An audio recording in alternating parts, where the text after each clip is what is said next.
song we could ever sing. Worthy of all the praise we could ever bring. Worthy of every breath we could ever breathe. We live for you.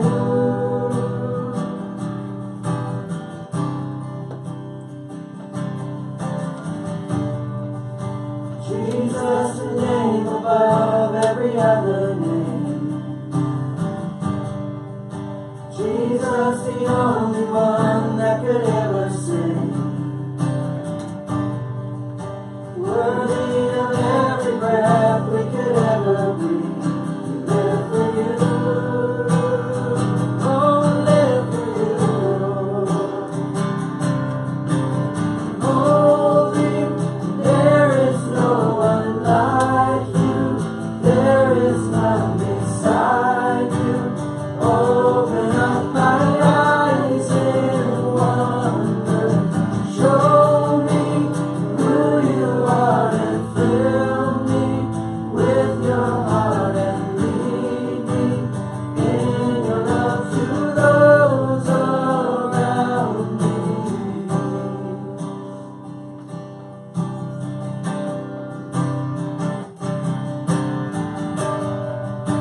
Worthy of every song we could ever sing. Worthy of all the praise we could ever bring.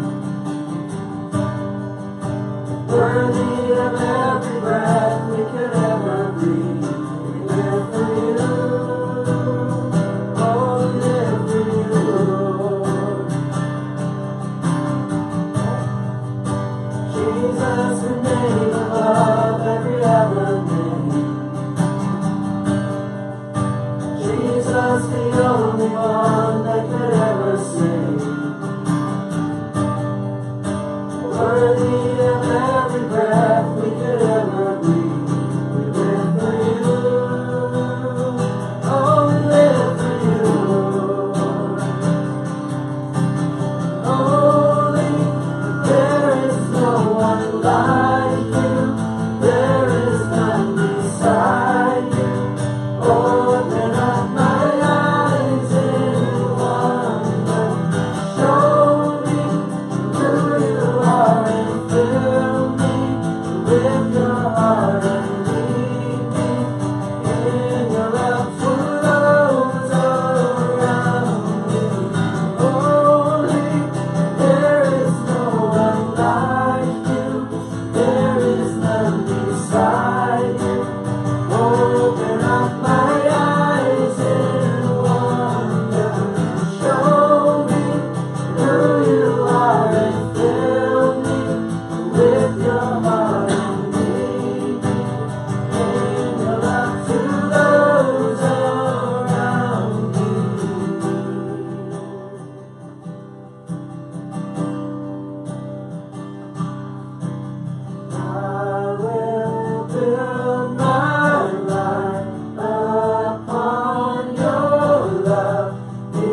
Father God, holy is your name, and what a privilege it is to be here tonight, Lord, just to sit at your feet once again, Lord, and sing praises to you, and Lord, that you would speak to us and guide us. And we love you so much, Father, and we just so enjoy being with you, Lord. Speak to us tonight, we pray. In Jesus' name, amen. Amen. Well, I'm going to see if I can steal a screen real quick. Yep, so we'll switch.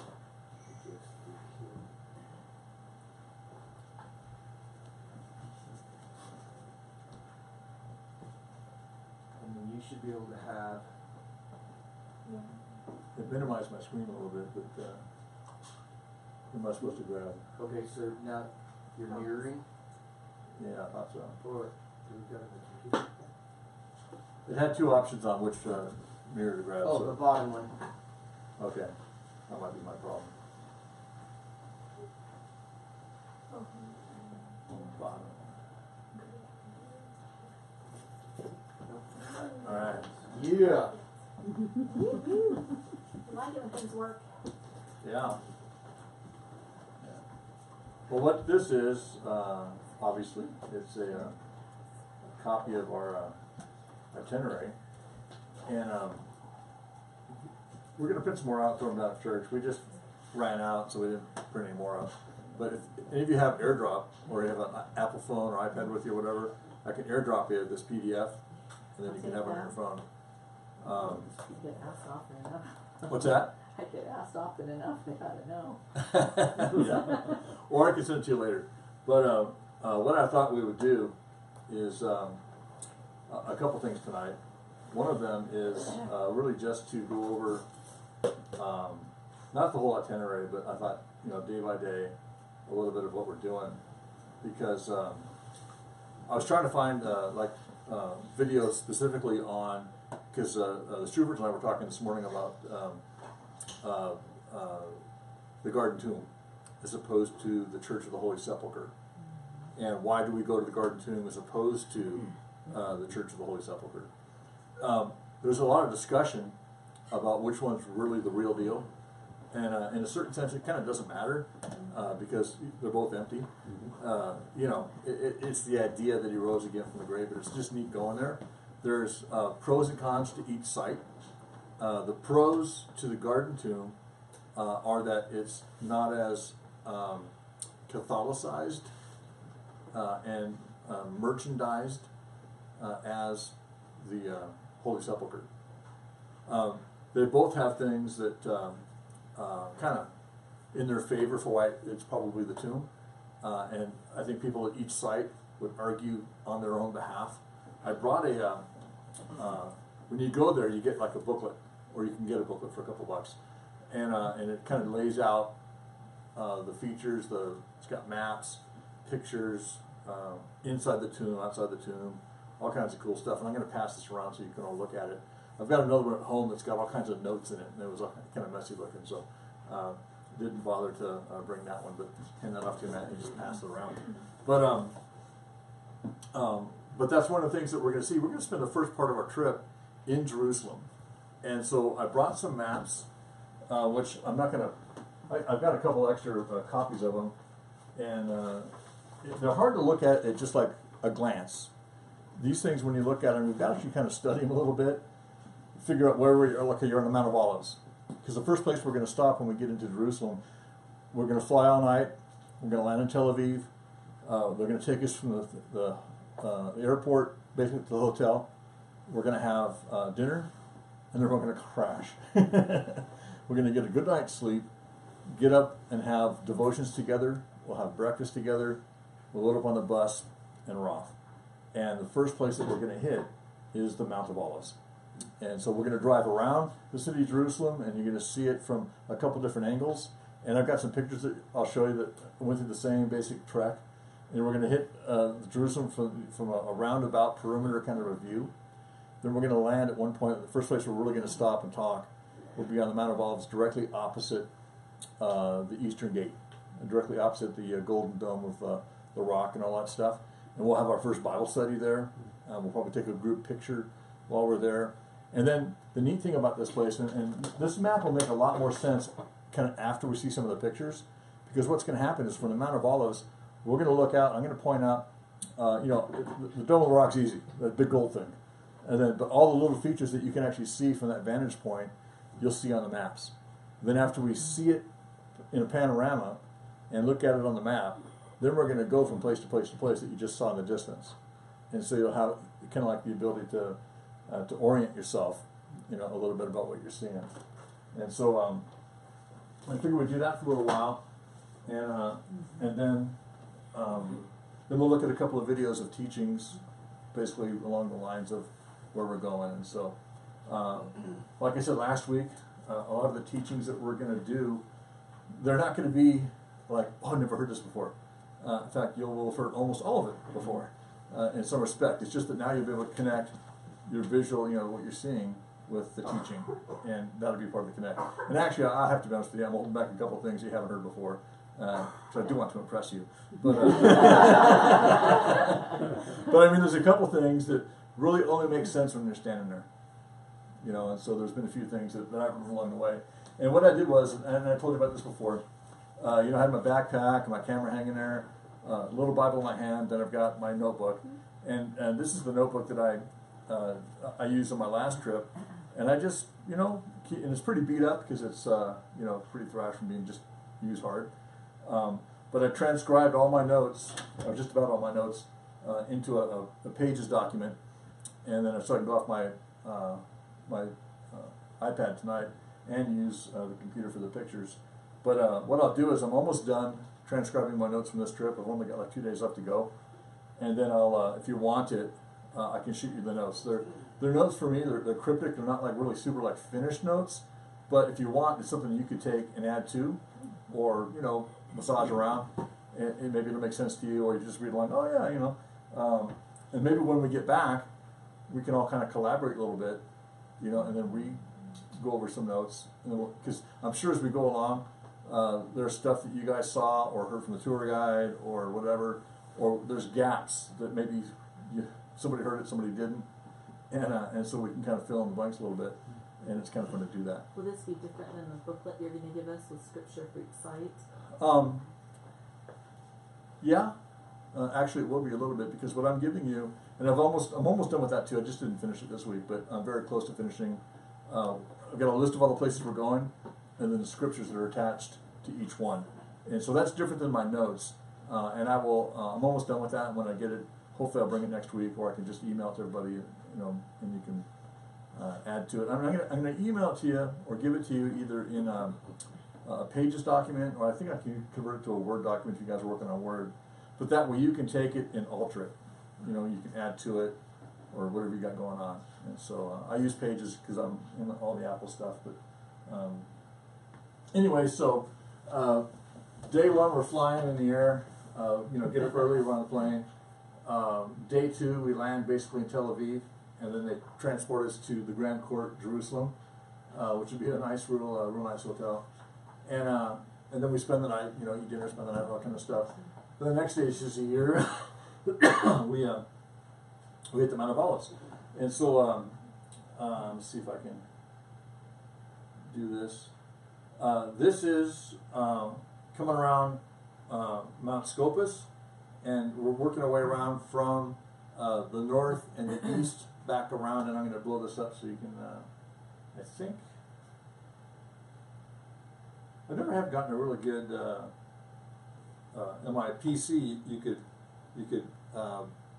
do a slideshow that was a lot simpler, and I haven't figured that out yet on this picture, or on this, there's a way to do this, but I don't know how to advance it. So Scopus is on the right? Yes. Okay. And you see this highway down here that kind of follows the bottom of the hill? That's going to come back around. This is the Mount of Olives over here. And we're going to come back around, and you're going to see as the traffic moves around here. I got to figure out how to advance these slides. Sorry to be so lame about it, but I guess I could try and, it's not working, blow it up.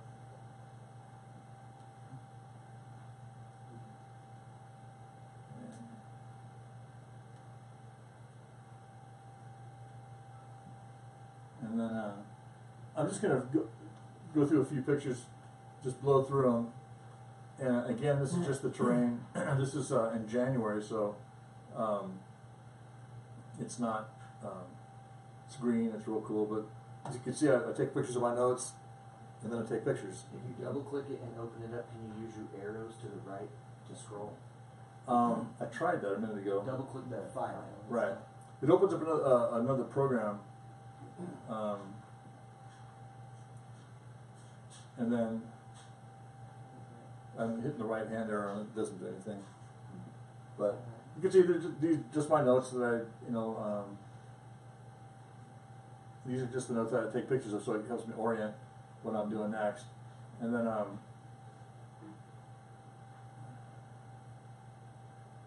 then we get around to the Mount of Olives where you're seeing it from a different view. And we drive around until we get to this one overlook. And it's where the bus stops and you can get out. You get a pretty good view of things. And then we're going to walk down towards the Valley of Jehoshaphat, or the Kidron Valley. And so that's St. Mary's there, the Golden Dome. And I'm just trying to get down to a few more pictures. This is still all from the top of the Mount of Olives. And I really can't see these pictures real good, but when I get this one, I'm going to blow it up. So back.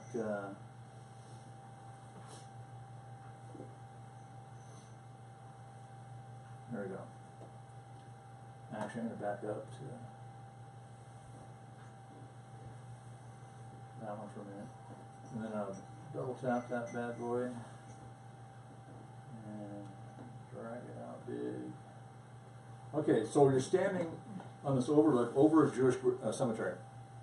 And obviously you can see the Dome of the Rock here in the middle. That looks a little better, huh? So you've got the Dome of the Rock over here, which is on the Temple Mount, and you can see this whole area with the walls built, and you see the trees in the foreground, kind of. Then the Dome of the Rock to the left over here, where you see right there, that dark gray dome is the Al-Aqsa Mosque. Okay, it's actually seems to be more important to the Muslims than the Dome of the Rock. Third holiest site next to Mecca, and so the Golden Dome was one of those other areas. But over here, and we'll see this from different angles in a minute. That's the Eastern Gate, okay, and the beautiful gate was the Eastern Gate of the actual temple itself, which would have been, due west from there and back over here in this area. A couple of the features that you can see, I'm not sure if you can see it real good, but I'll blow it up so you can. You see that white dome right there? Oh yeah. Uh-huh. Okay, see that white dome? That is the biggest Jewish synagogue in Jerusalem, and it's also if you, I mean, there's hills, that kind of stuff. It's also the tallest Jewish structure in the old city. The way they one up each other is they build something and it's always a little taller. Like the mosque is taller than the synagogue. That's when the Muslims are in control. And then when the Muslims aren't in control, either they knock down the mosques, which they don't do, they should do, they don't. But then the Jews come in and they build a synagogue that's 10 feet taller than the highest mosque. And it's the one-upmanship kind of a thing. But we're going to walk through the old city at one point, and we're going to walk right past, there's a courtyard in front of that, and we're going to walk, kind of funny to see this, we're going to come through here, I don't know if you can see my cursor or not, but we're going to come through here and work our way through this area over here, and a little bit actually to the right, and that's where we're going to eat lunch. We're going to walk over to like a falafel shop, and just order a bunch of falafels and shawarma and stuff, and and then I'm going to move this picture to the right a little bit. Let's see if I can find this.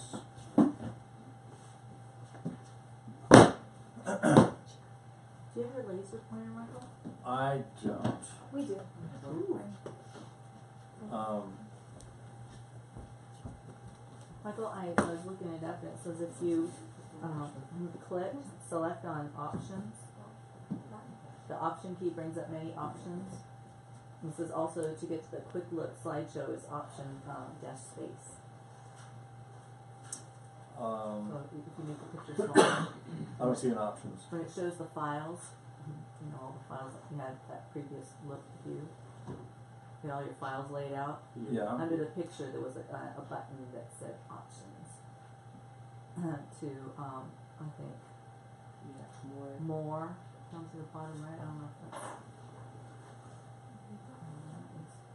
Below your picture. Below the picture. Yes. So down. Oh, okay. More. No, it said options. So I did an internet search, and it said select all your images that you're looking at. Uh-huh. So Control A. Or Apple A, whatever the thing is. It won't do it on the white, but it does on the Okay. picture. Thanks. And now if you have a right click that says that it'll give you an option. There you go. Show view options.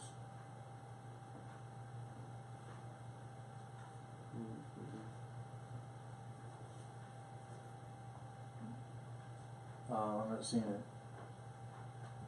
You guys are seeing what I'm seeing. You see it?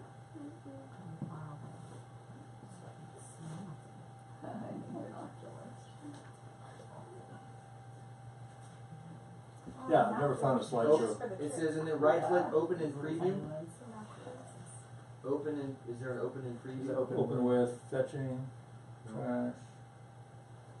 What about the quick look 120 Yeah, quick look. or 1,224? That's just, oh. No, up one more. There you go.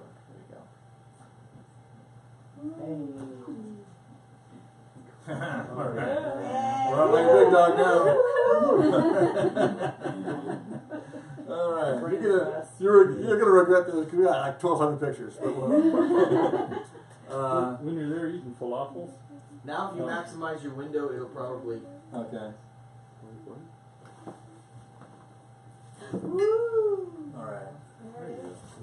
Okay. Get down a couple more pictures here. When we're there eating our falafel. Are you gonna look at or go to the Wailing Wall at all? Yeah. All right. Yeah, that's part of the tour that day. That's what I wanted to go. Okay, you can see where that road that I pointed out before on Mount Scopus. Okay, it's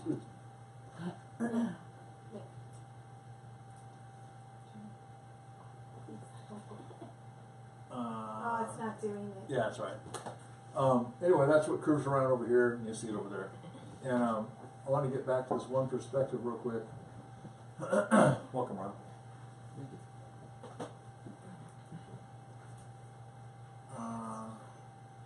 From up where we're at, we're going to walk through those tombs. We're going to walk past this church. It's the Church of Tears, where Jesus wept as he looked over Jerusalem. Oh, Jerusalem, Jerusalem, if you'd known the day or the hour. Catholics built a church everywhere. That's part of why we're not going to go to the Holy Sepulchre. But anyway, you walk down past all that. We're going to walk down past St. Mary's, and the path will take us down to the left to the Church of All Nations. Okay, and that's directly across from the Golden Gate. We'll see that in a minute. But this is what the tombs look like. It's just a gigantic, and to get buried there, I mean, you've got to it's a lot of money and a lot of influence and that kind of stuff. Because they all want to be facing the Eastern Gate when the Messiah comes back. You know what I mean? And so, That's right. yeah. Right there at the base of the wall, isn't that the Muslim cemetery?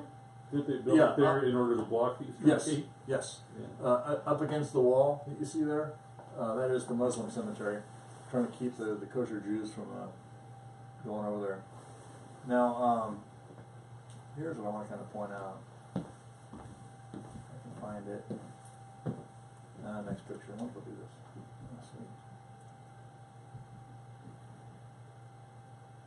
Okay, I'm going to blow this up. Now remember the gray dome there is the Al-Aqsa Mosque? You see the corner? Over in this area over here, see all the excavations and stuff? And just around the corner from this, actually over here, Solomon's Steps, Solomon's porch. There's steps that go all the way up to the top over here, and they just work their way down and work their way down, and that's where we're going to do some teaching and stuff too. But then around the corner And then on the inside, and you get back closer to, if you were just to go along this wall to the end here, then drop straight down, that's where they've excavated the pavement all the way down to where Jesus was. Oh, wow. Okay, that's where they push the rocks over, and they can find the dents in the ground from the first rocks falling off the top Wow. and hitting the bottom. And that's where they have a replica of the cornerstone that was at the top of one of the buildings in the temple. And it's got the horn that comes out, all this kind of cool stuff. And it's you'll be amazed. Are But- those original Solomon's sticks? Yeah, Solomon's porch? yeah. So the point of reference here is you see the Al-Aqsa Mosque, then there's the Jewish synagogue, the White Dome. Okay, when you go to the left, I mean like all the way over here, this is a big church. I'm trying to remember the name of the church. I've got it here somewhere. The Domitian Church. Now, the only thing about the Domitian Church is it's just a landmark, because just down below to the left, over here, I'm going to blow this up, you see another building. I don't know if it's too pixelated, No, it's good. That's good. but right here, there's a dome on that. You're going to be on that roof on that dome, because that building is the general location of the upper room. Okay, and when we go in there, it's a Crusader building now, so it's got it's a tall room with arched ceilings and all kinds of stuff. But that's where they think, and they actually some people claim, well, that is the upper room, but it's not. But it's right about where it would have been. And so, if you can picture in the distance, Jesus is there having dinner with his disciples. They leave that room, then they go through the city, all down past the temple, across the skirting around the outside of the temple, down the Kidron Valley, and up almost to the place where we're going to be standing, which is just above the Garden of Gethsemane. He's in the garden. Yeah, Deb. So this might be a weird question, but if the walls and stuff are down and they've had to dig down because the city's been taken down and rebuilt and Yeah. then rebuilt and rebuilt, how do we know that all this stuff that's up on top, the stuff isn't down below it? Well, certain parts, like the temple itself, that were rubble, and when it all went down, it kind of built the city up. Other places, like we're going to go to, remember the high priest Caiaphas and his son-in-law Annas? We're going to be at their houses. They've actually excavated the house. How low are they? Like a They're on a hill. They're on a hill, and the Catholics built a church on it, and all that stuff. And so, but that's part of the issue is that they built the church there. But we're going to be able to go into Caiaphas' palace. We're going to be in the courtyard where Peter warmed himself by the fire. Okay, and there's a common alley or road between the two houses because they're both kind of like mansions. And Jesus would have been taken down the steps. I mean, we used to be able to walk on those steps. They since kind of fenced it off, roped it off. But you'll be able to see these are the steps. Because what happened? Jesus went from the upper room, and went across the city essentially down into the Garden of Gethsemane. Eventually, across the Kidron Valley to the Garden of Gethsemane. That's where he was arrested.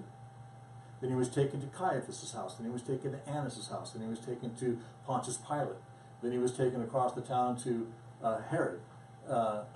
Antipas, who tried him, Felix, and then, not Felix, Herod. Anyway, then brought back to the Antonian fortress where Pilate condemned him, and then he was taken down the Via Dolorosa, eventually to Golgotha, where he was crucified. But we know the trek, and they've actually excavated the roads. I mean, you're going to walk on the Via Dolorosa. That's where Jesus... So that is the road, it's not something that was built Right. on top of it. Right. Wow. Yeah, there's parts of it that were buried, there's parts of it that have been unburied. And so you're going to see, and you'll be able to tell the difference actually without being told. We're going to go through the Rabbi Tunnel, and well, let me just continue this for a second. So over here, this is the area of the, it's called, I'll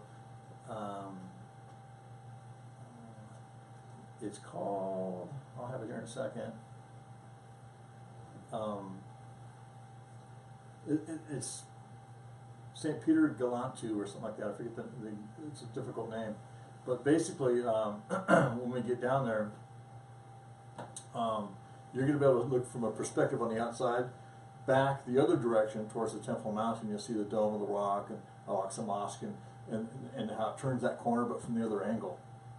The cool thing is that you're going to see Jerusalem from so many different angles and vantage points that hopefully you'll get kind of a mental picture of the layout. That's what's kind of fun about these maps. I've got these different maps of Jerusalem, but they're all from different angles.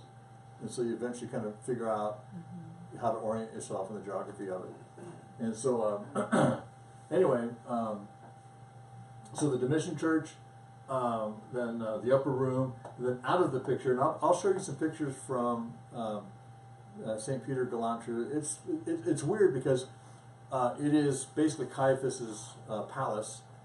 And you remember that in the book of Jeremiah, at one point when Jeremiah kept prophesying that, hey, just give up, let the Babylonians in, and all that kind of stuff. And was it Hezekiah? No, it wasn't Hezekiah. Trying to think of the king. Anyway, he wouldn't listen to him and threw him in a dungeon. Basically threw him in an old cistern, a lime pit. And we're going to go down into a similar kind of lime pit where perhaps, the Bible doesn't record this, but when Jesus went to, when he went to Caiaphas' house first, who was considered the high priest by the Jews, Ananias, his son, or Annas, his son-in-law, was the official high priest because he was appointed by the Romans, but the Romans didn't recognize that. They recognized Caiaphas. And so depending on what gospel account you're reading, it will say one or the other, but the deal is he went to one, then he went to the next. He went to be convicted of his guilt, if you will, in Caiaphas' house. Then they transported him next door to Annas' house where he received the official verdict because he was the only guy that could give it. Then they transported him from there to Pilate, and then on to Herod, back and forth. But there may have been a time when Jesus was actually in quote-unquote a jail cell. And the Bible records that, they questioned him, they beat him, they spit on him, they did all these different things, and they took him to the next place, then took him to the next place. But there's a place down below that was considered basically a holding cell. It was like in the third level basement below everything. It was just a crummy place to be. But we're going to do a Bible study down there too. You said we're going to go down into it. Yeah. Wasn't Jeremiah thrown into it and it was miry? Mm-hmm. And they had to pull him out. So if you walk down steps, those have been built since, right? Correct. Thank you, Catholic Church.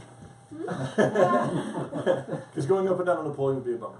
But it's a big. You'll see it. We're going to go through the underpinnings of his palace, and where it was storage rooms and places where they had chains on the walls where they kept prisoners and stuff, and then down into the bottom of the cistern. And it really is.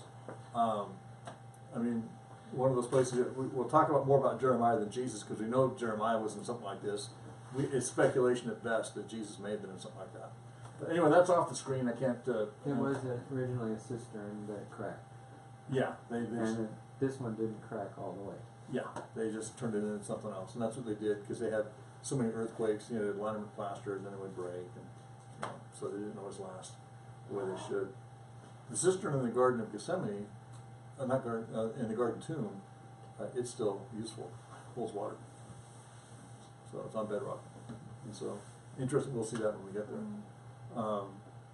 So that's the Domitian Church. Go ahead. how do they know that it's Caiaphas's house? They found all kinds of stuff. They found inscriptions, the word of mouth over time. Mm-hmm. One of the things that we don't realize, and I tend very much to knock the Catholic Church. It's coming out of Roman Catholicism and the falsehoods of it and all that kind of stuff. But one of the things that they did in 316 AD when Constantine came to Christianity, made Christianity the official religion of the Roman Empire.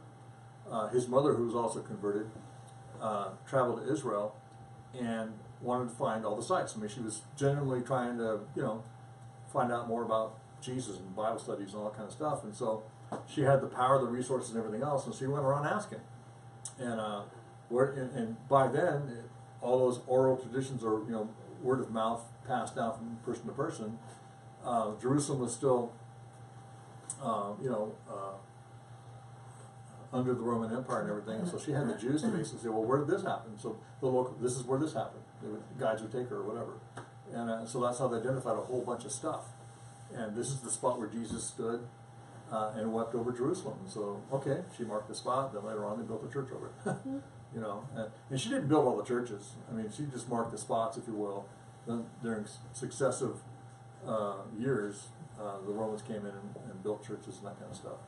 And so, like St. Peter's house, when we get to Capernaum, I believe that is Peter's house. The Roman Catholics didn't want to just. What's that? Hard to see it. It is hard to see. Build a building on top of it. But they built it with these big arches, steel beam kind of things, so that the church is elevated like 20 feet above the house. But they built it with a glass floor so you can look down in it. And so if you can go in the church, you can look down in it. But most of the times when you get there, they're having a mass or some kind of Catholic thing, and you know, I'm really not into that. So That same story is possible. You know, there are tells right. throughout when they're trying to find how did they know where to dig in Jerusalem? Was Jerusalem fairly intact? Well, it is now. It was burned to the ground back in the day.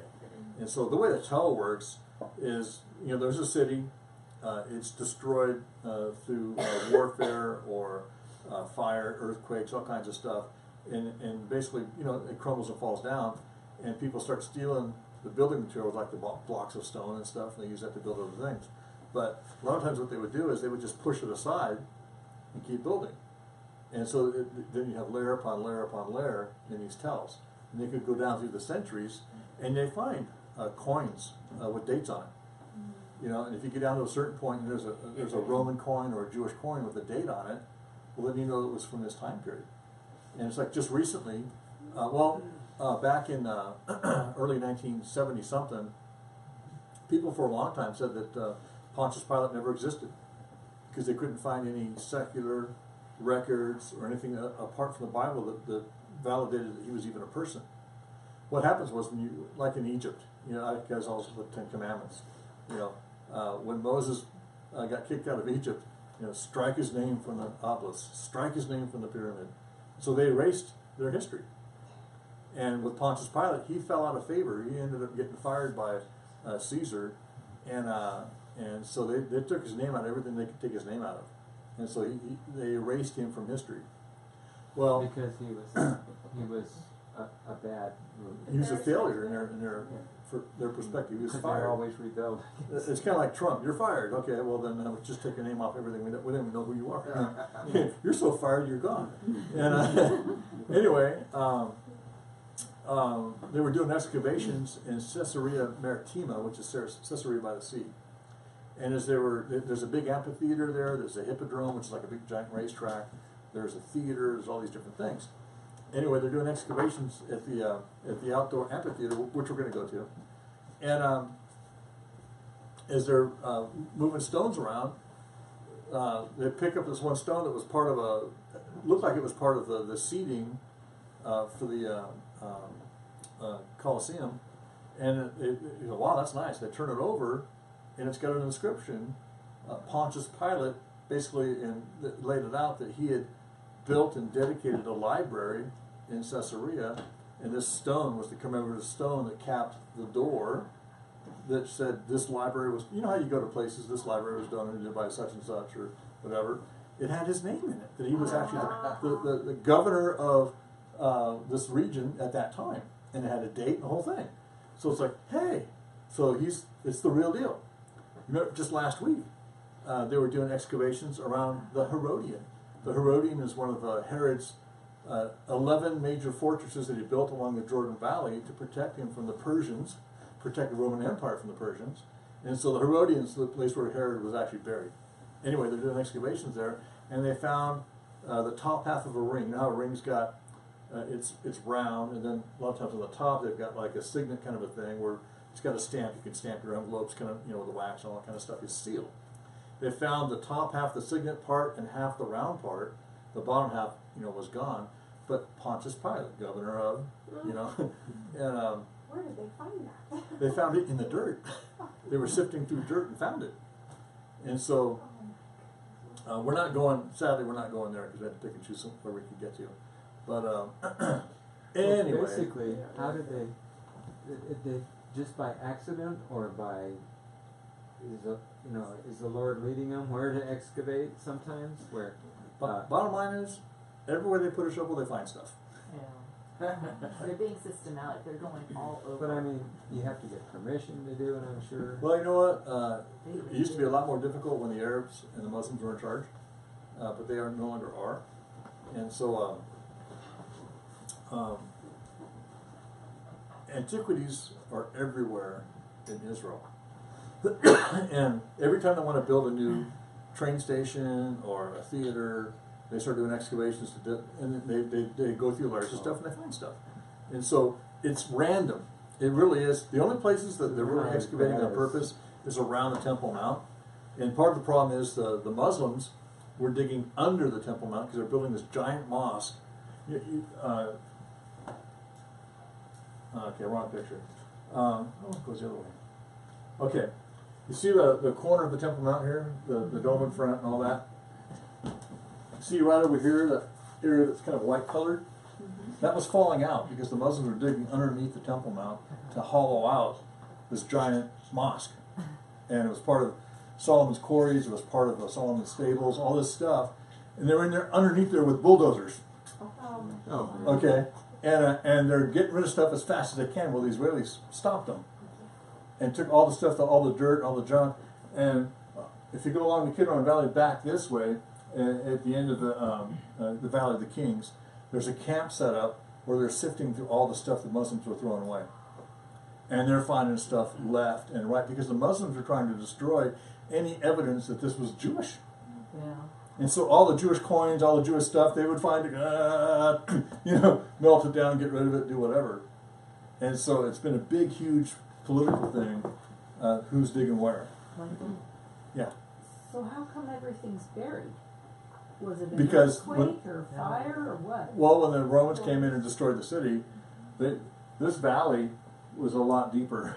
But they were pushing all the temple buildings and stones and materials off the Temple Mount, taking it apart, trying to get the gold and all the valuable stuff. And in the process, it began to fill up the valley.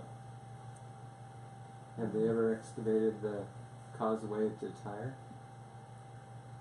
I don't know. Outside of Tyre? I don't know. They've seen it. It's there. It's still They're always. I mean, just like 2 weeks ago, they were digging somewhere and they found a bag of gold coins, like 500 gold coins. And it was just they're digging. Someone dug it. Hey, the guy was honest. Goes, hey, here it is. It's hard to comprehend that because of the rules in California. Oh, You I don't know. touch a tree without a permit, Yeah. without some government official Well, telling you. there's a lot of government oversight now. Mhm. I tell you, back in the 80s and back, you could be out there hiking around the Judean wilderness and you found a sword. It's like, oh, cool, I got a sword, and take it in there and sell it to somebody. That's 59, the Dead Sea Scrolls. Yeah. Yeah, I mean, there's stuff like that where Which they're finding. verified every Now, they passed laws that everything you find is basically antiquities and needs to be turned over to the Israeli government and stuff. And they give you a That's finder's never fee. happened. It's kind of cool. They give you a finder's fee and all that kind of thing. But they got guys that are finding stuff like they go scuba diving off the coast. All these shipwrecks and people trying to escape, and they find hey, what's that glitter thing on the bottom? They go down there and it's a menorah statue, and a lot of pagan stuff too. I mean, they've found in many of these burnt out houses these little figurines of Ashtoreth and that kind of stuff. So they don't just find good stuff; they find the evidence of their wicked behavior as well. Deb, you have a question? So when you're there, do you see people excavating? Yes. When we go up on Masada, they've got an active dig going on there. When we go around the Temple Mount, you'll see the excavations. There may or may not be people working there, but we'll go a couple other places where you'll see that. One of my favorite places to go to is called Nebi Samuel, and it's where the prophet Samuel lived, and where he was buried, and it's actually just straight back that picture and about 10 miles the other direction, in that direction. But from there, you have the perspective of Jerusalem, and it was called the Mountain of Hope. Because when you came up on that mountain, you saw the smoke rising from the temple. Now you've got the hope that you're almost there. Just a little farther to go. And so like Jerusalem, what's miles? What's how big? The footprint? Yeah. The footprint, I don't know the answer to that question. I'm more familiar with the old city and that's what the maps I brought are, because Jerusalem's kind of like L.A. It's a big spread, and it's getting pushed out. The biggest rift between, as an example, the Obama administration and even before that, the Bush administration, was that Israel's crowded. It's very dense population, and so they're trying to. I mean, they've got families of 5 and 6 living in one-room apartments and stuff, and so the need for housing is really big, and so Netanyahu and some of the ministers are always trying to push out, to build more stuff. Well, the Palestinians are pushing back the other direction, going, no, you can't do that, it's all ours. Because they're afraid that if the Jews settle in these areas, by default, there's so many Jews there, they're not ever going to be able to get it back, which is true. And so... They're not going to get it back either. True. But Trump is the first president who says, yeah, build all you want, it's your stuff, who are we to dictate to you? And the world gets so angry. That's why... I think that's the real reason why so many people hate Trump. I mean, not to get into all the politics and stuff, but the hatred for him is so irrational at times. It's like, I mean, that was if you walked on water, they'd complain you couldn't swim. Right.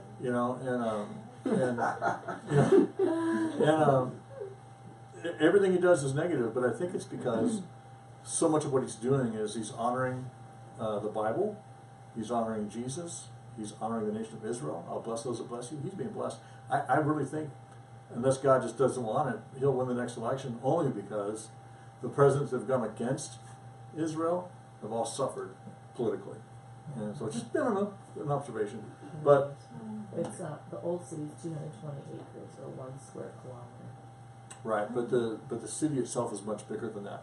We'll walk through significant portions of the old city. The Arab quarter, the Muslim, the Arab quarter, the Turkish quarter, the Armenian quarter, the American colony, the Jewish quarter, and all that kind of stuff. And so. And then outside of that, it's Have you- very modern. Have What's you ever that? been to Holy Lands Yes. Park in Orlando? Google some pictures. It's Florida? all the hotels, No. everything. They have a It's, replica. The old cities, the old They, city. they built a replica, Yeah, miniature replica of Jerusalem, which gave me a great perspective, showed where everything was, and Oh yeah. you could that's go all the way highways. around it, Yeah. unlike a HO railroad. That's Well, I'll show you some pictures So due west and then when we get going in a few minutes. Is it far from there? When you get to part of the Israel Museum, is they've got a full-scale model of what the old city would have looked like in those days. Because a lot of people drew pictures and all kinds of things, and so you'll see it, and you'll see the temple in relation to the rest of the city. You'll see the different points of interest and stuff, and seeing the full-scale model of the city is really helpful when it comes to again having your orientation. So let's see if I can see this over here. Blow this up. Okay, you see this building right here? Can you see that? Mm-hmm. That's St. Peter's Galantru, and that building and this building, you're going to be standing right about here, and you're going to look back the other direction. That's where we're going to go down in the cistern. That's in the courtyard where Peter denied Jesus, and all these different kinds of things. And so, again, it's just a different perspective of the city. And then so down here, down below, there's a monastery down here, and it's kind of abandoned because that's the Valley, Gehenna Valley. That's where Judas hung himself. That's where the Catholics even built a monastery down there to commemorate that. But nobody goes there. But this is called the Gehenna, and basically, the trash valley, or a euphemism for hell, because that's where they burned all the trash.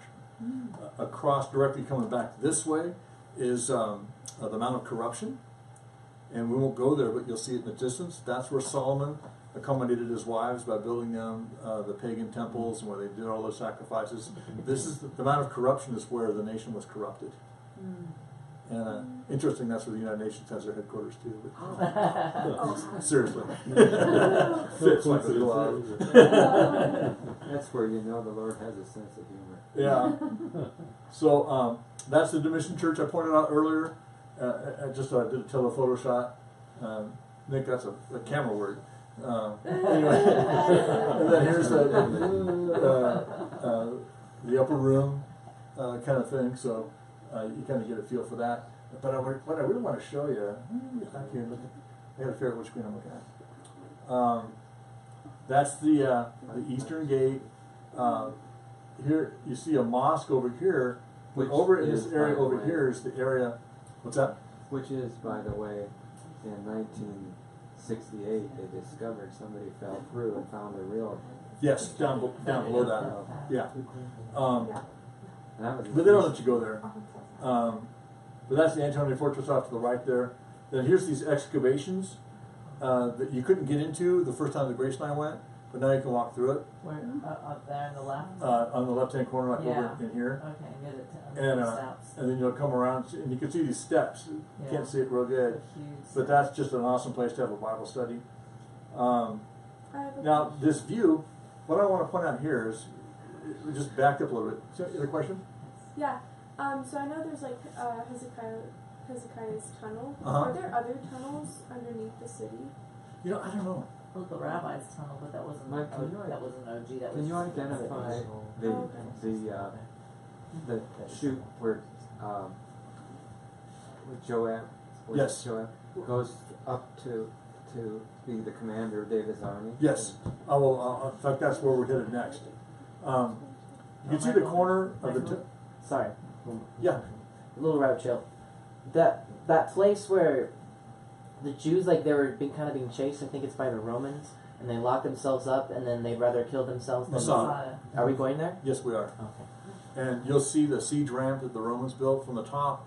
You'll be able to see the imprint in the dirt where they built walls around their, when they had these different Roman legions. There were like 3 or 4 different Roman legions there. And they built rock walls, short ones, around their encampments. And so you'll look down and you'll get a feel for there was 10,000 guys there. There's 8,000 guys over here. And you'll see up high and say, how are they ever going to get up here? And they killed so many Jews, used them as slaves to build a ramp up to the top, and then they pushed a siege machine up that ramp, and eventually broke through the walls of Masada. But it took them 3 years to do it. And when they did, like you're saying, they left piles of food, they left piles of weapons, okay, and they left a note, basically saying, "You didn't defeat us. We could have fought you for years. You know, we killed ourselves rather than be your slaves."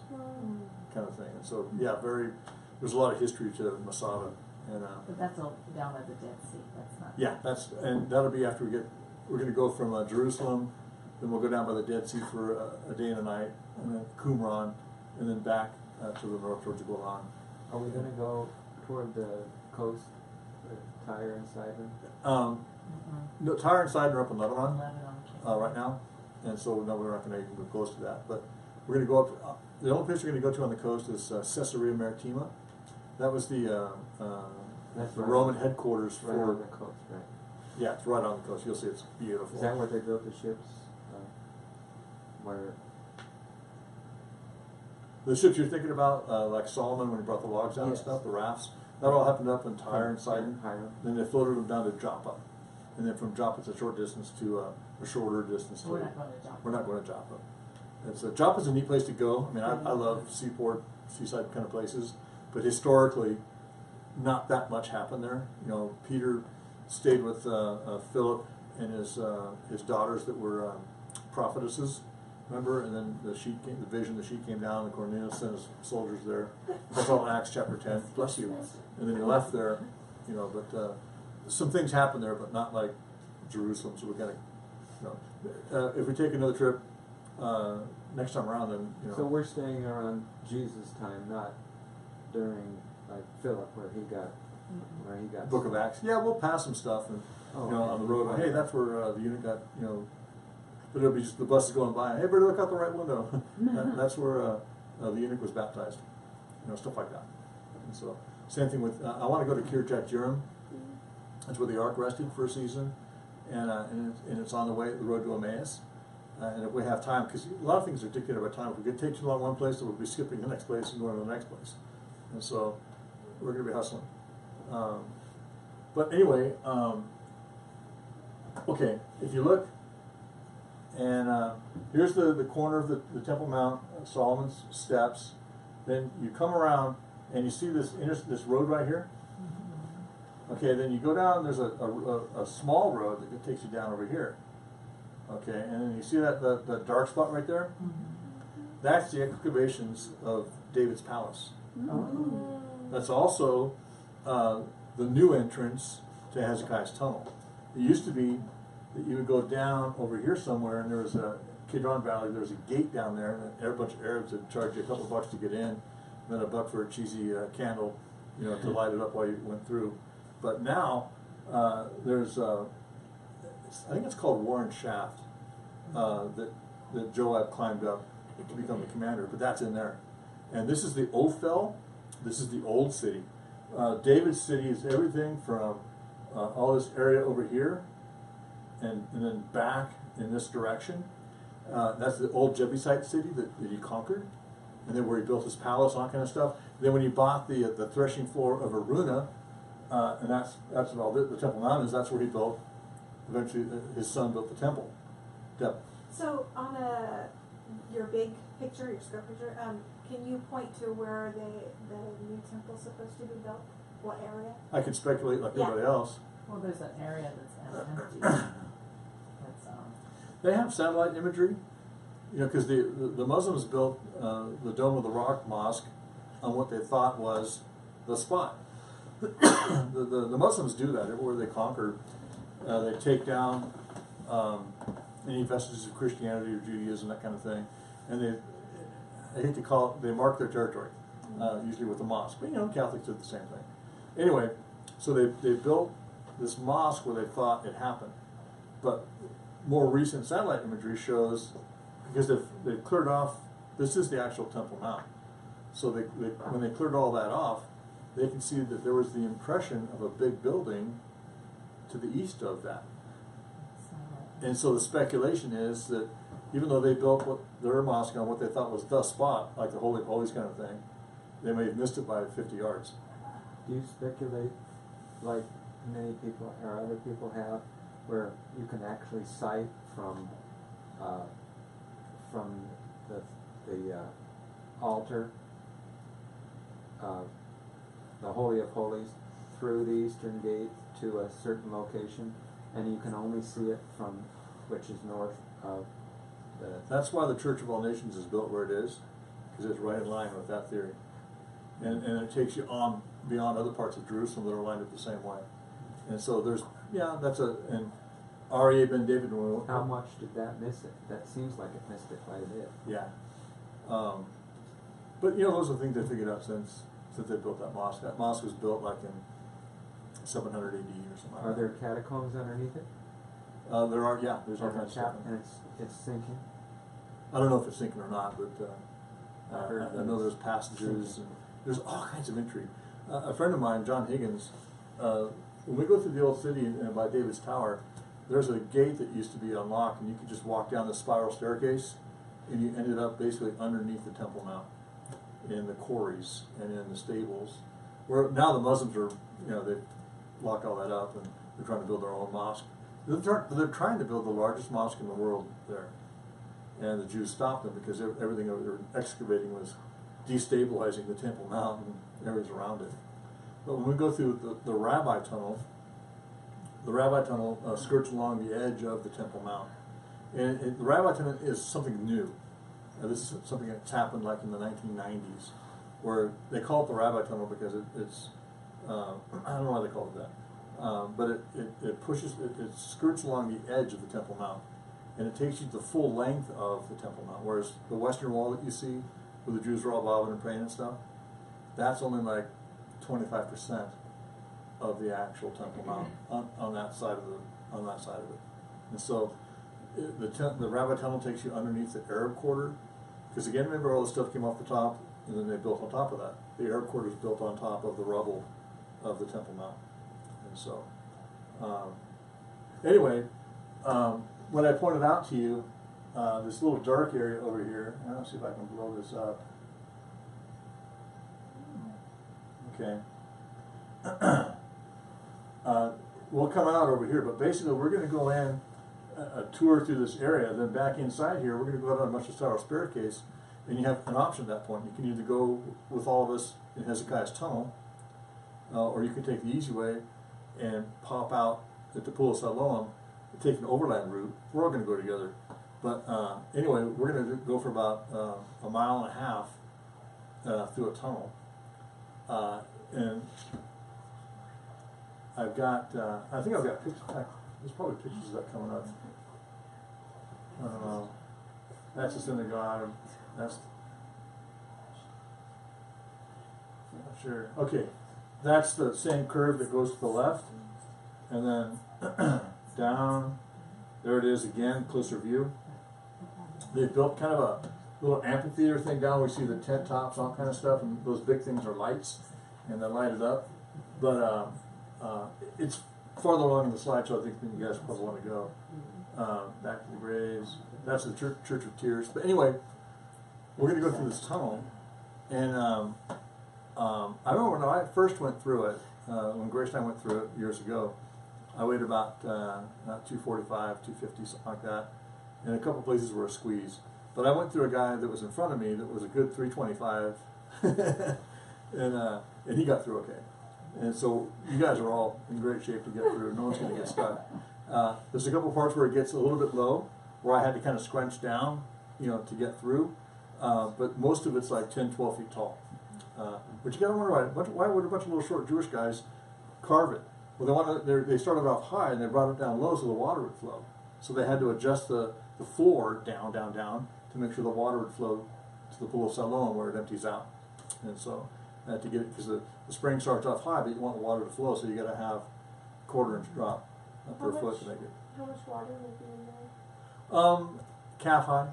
Oh, okay. Calf high for the most part. It's been a drought for many years. On a really, really wet, it'll go maybe as high as your hip, but it doesn't get deeper than that. And it's been a drought for like 9 years or something. But I've been there a couple times when it's not been a drought, and good spring, lots of rain, and it's still calf high. So because honestly, the tour guides don't like going through there because they don't want to get wet. So they say all kinds of stuff to discourage you. And I just said I'm going, and I was the only one going in the last tour. Wow. And I had my Tivas tied to the back of my pack, and my flashlight. I'm going. And I said, "Are you really going?" And I said, "Yeah, I'm going." And then so the next guy came. The next guy came pretty quick. Everyone on the tour except for Brian and Robin went. Okay, Mike, you lead them. Well, no, you guys all go first. I'll take the rear. Deb. Do we need to bring our own headlight? Yeah. A headlight or a flashlight. You can hold it in your hand. I like having a headlight, so I have my hands free. I wore my backpack in there because that day you were doing a bunch of other stuff, and so I wore bush pants with zip-off legs, and I had my Tivas kind of tied to the back of my pack. And because when you get out, the water's cool. It's not like freezing cold, but when you get out, we still have a whole day of stuff to do, and so I'd rather. And it's all hard rock, pavement kind of rock. And so you're better off in cushy walking shoes or, deck shoes or court shoes, whatever, as opposed to Tivas, which are kind of hard. Young people might not care, but my whole body does. And what? Walking shoes for when you get out of the tunnel. Oh, yeah. So you can switch back. But it's fun. It's a lot of fun, and having flashlights makes it, and Not like spelunking. no, not at all like spelunking. Nice even trail. So as we go through the tunnel, are you doing a Bible study on it as we're going through the tunnel? You can't hear anything. It's so echoey, and it was real good for us for a while. But for some reason, somebody up front stopped, and we all got bunched up in there. That's the hard part, is when you get bunched up, because if you're claustrophobic, you kind of go, I'm really getting tired of being in here. But when you're moving, it's good. Anyway, but we had a yeshiva, which is a Jewish school, group of kids come behind us, and they're kicking and splashing and screaming and having a good old time. In our youth group, when we took them through, there's places where you can actually climb up the walls, because it's close enough where you can do the spider thing up the walls, and then when your friends come by, you drop down on them. And you blow out the candles, everybody's blowing out their candles. Yeah. Now they have LED candles, right? Yeah. Well, I had just a clip-on thing for my head, like a flat headlight. Looked that great. This is the Church of Tears. I think there's another official name for it, but that's where Jesus wept. And those bottles that you see on the four corners are tear bottles, and a lot of the souvenir shops will sell tear bottles, and they collect their tears. Yeah, it's Are they actually from biblical times? absolutely. Great. But the confusing part is how the Chinese people were there to make them. I Do you still have pieces of Paul's handkerchiefs? No, but I got a piece of the cross. Slender. So that's the same thing, and then we did a little kind of study there. And this is near that same area. This is tombs. Now, the graveyard you saw is different than the way they do tombs back in the day.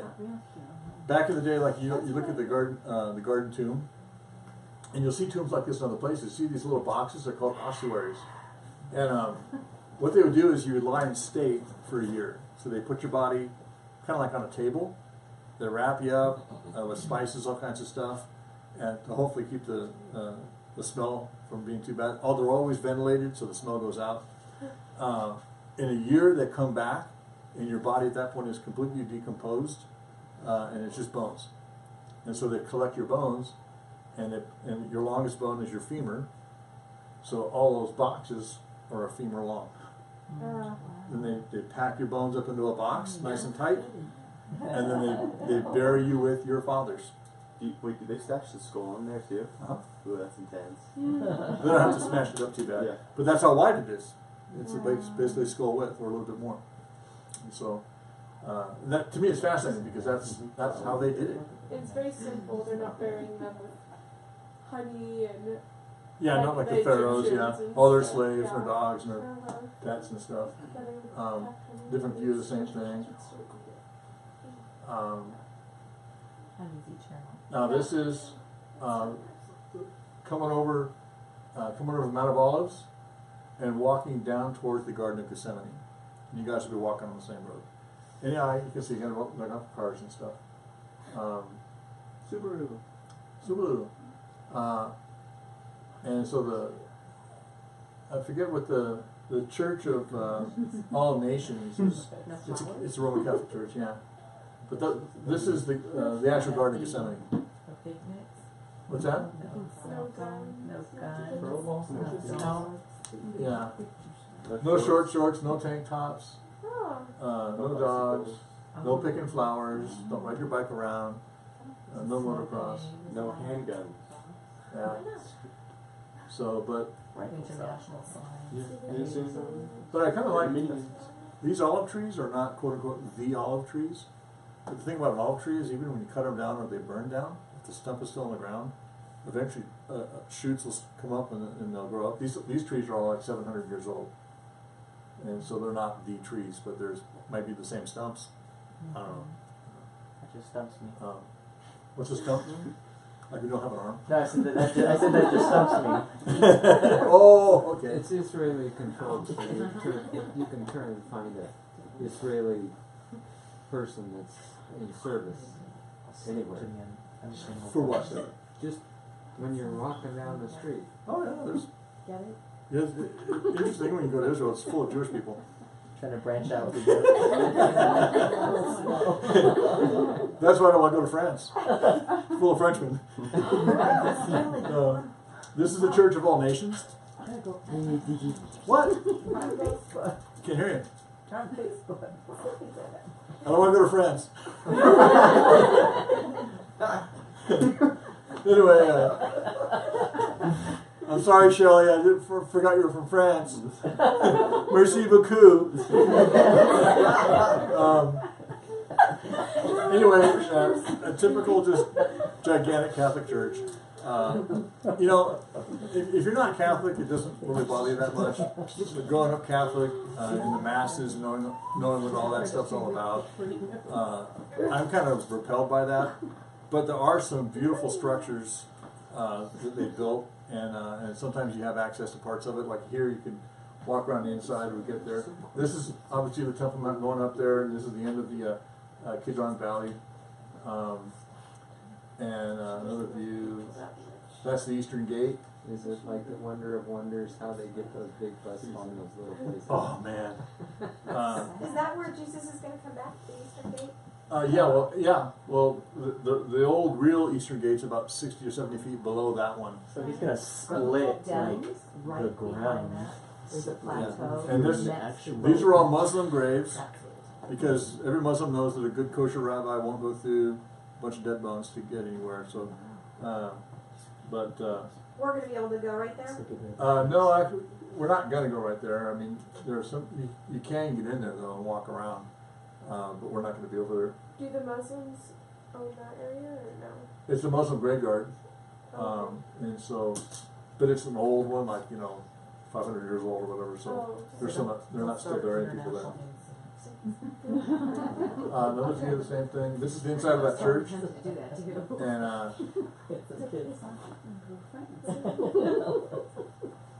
Why don't the Jews just kick the Muslims out? They were climbing up on politics. They don't Moshe say that. Dayan, he was a defense minister during the 67 war when they took back Jerusalem. Remember the Arabs attacked, and then the Israelis attacked back, and they captured everything, including all of Jerusalem.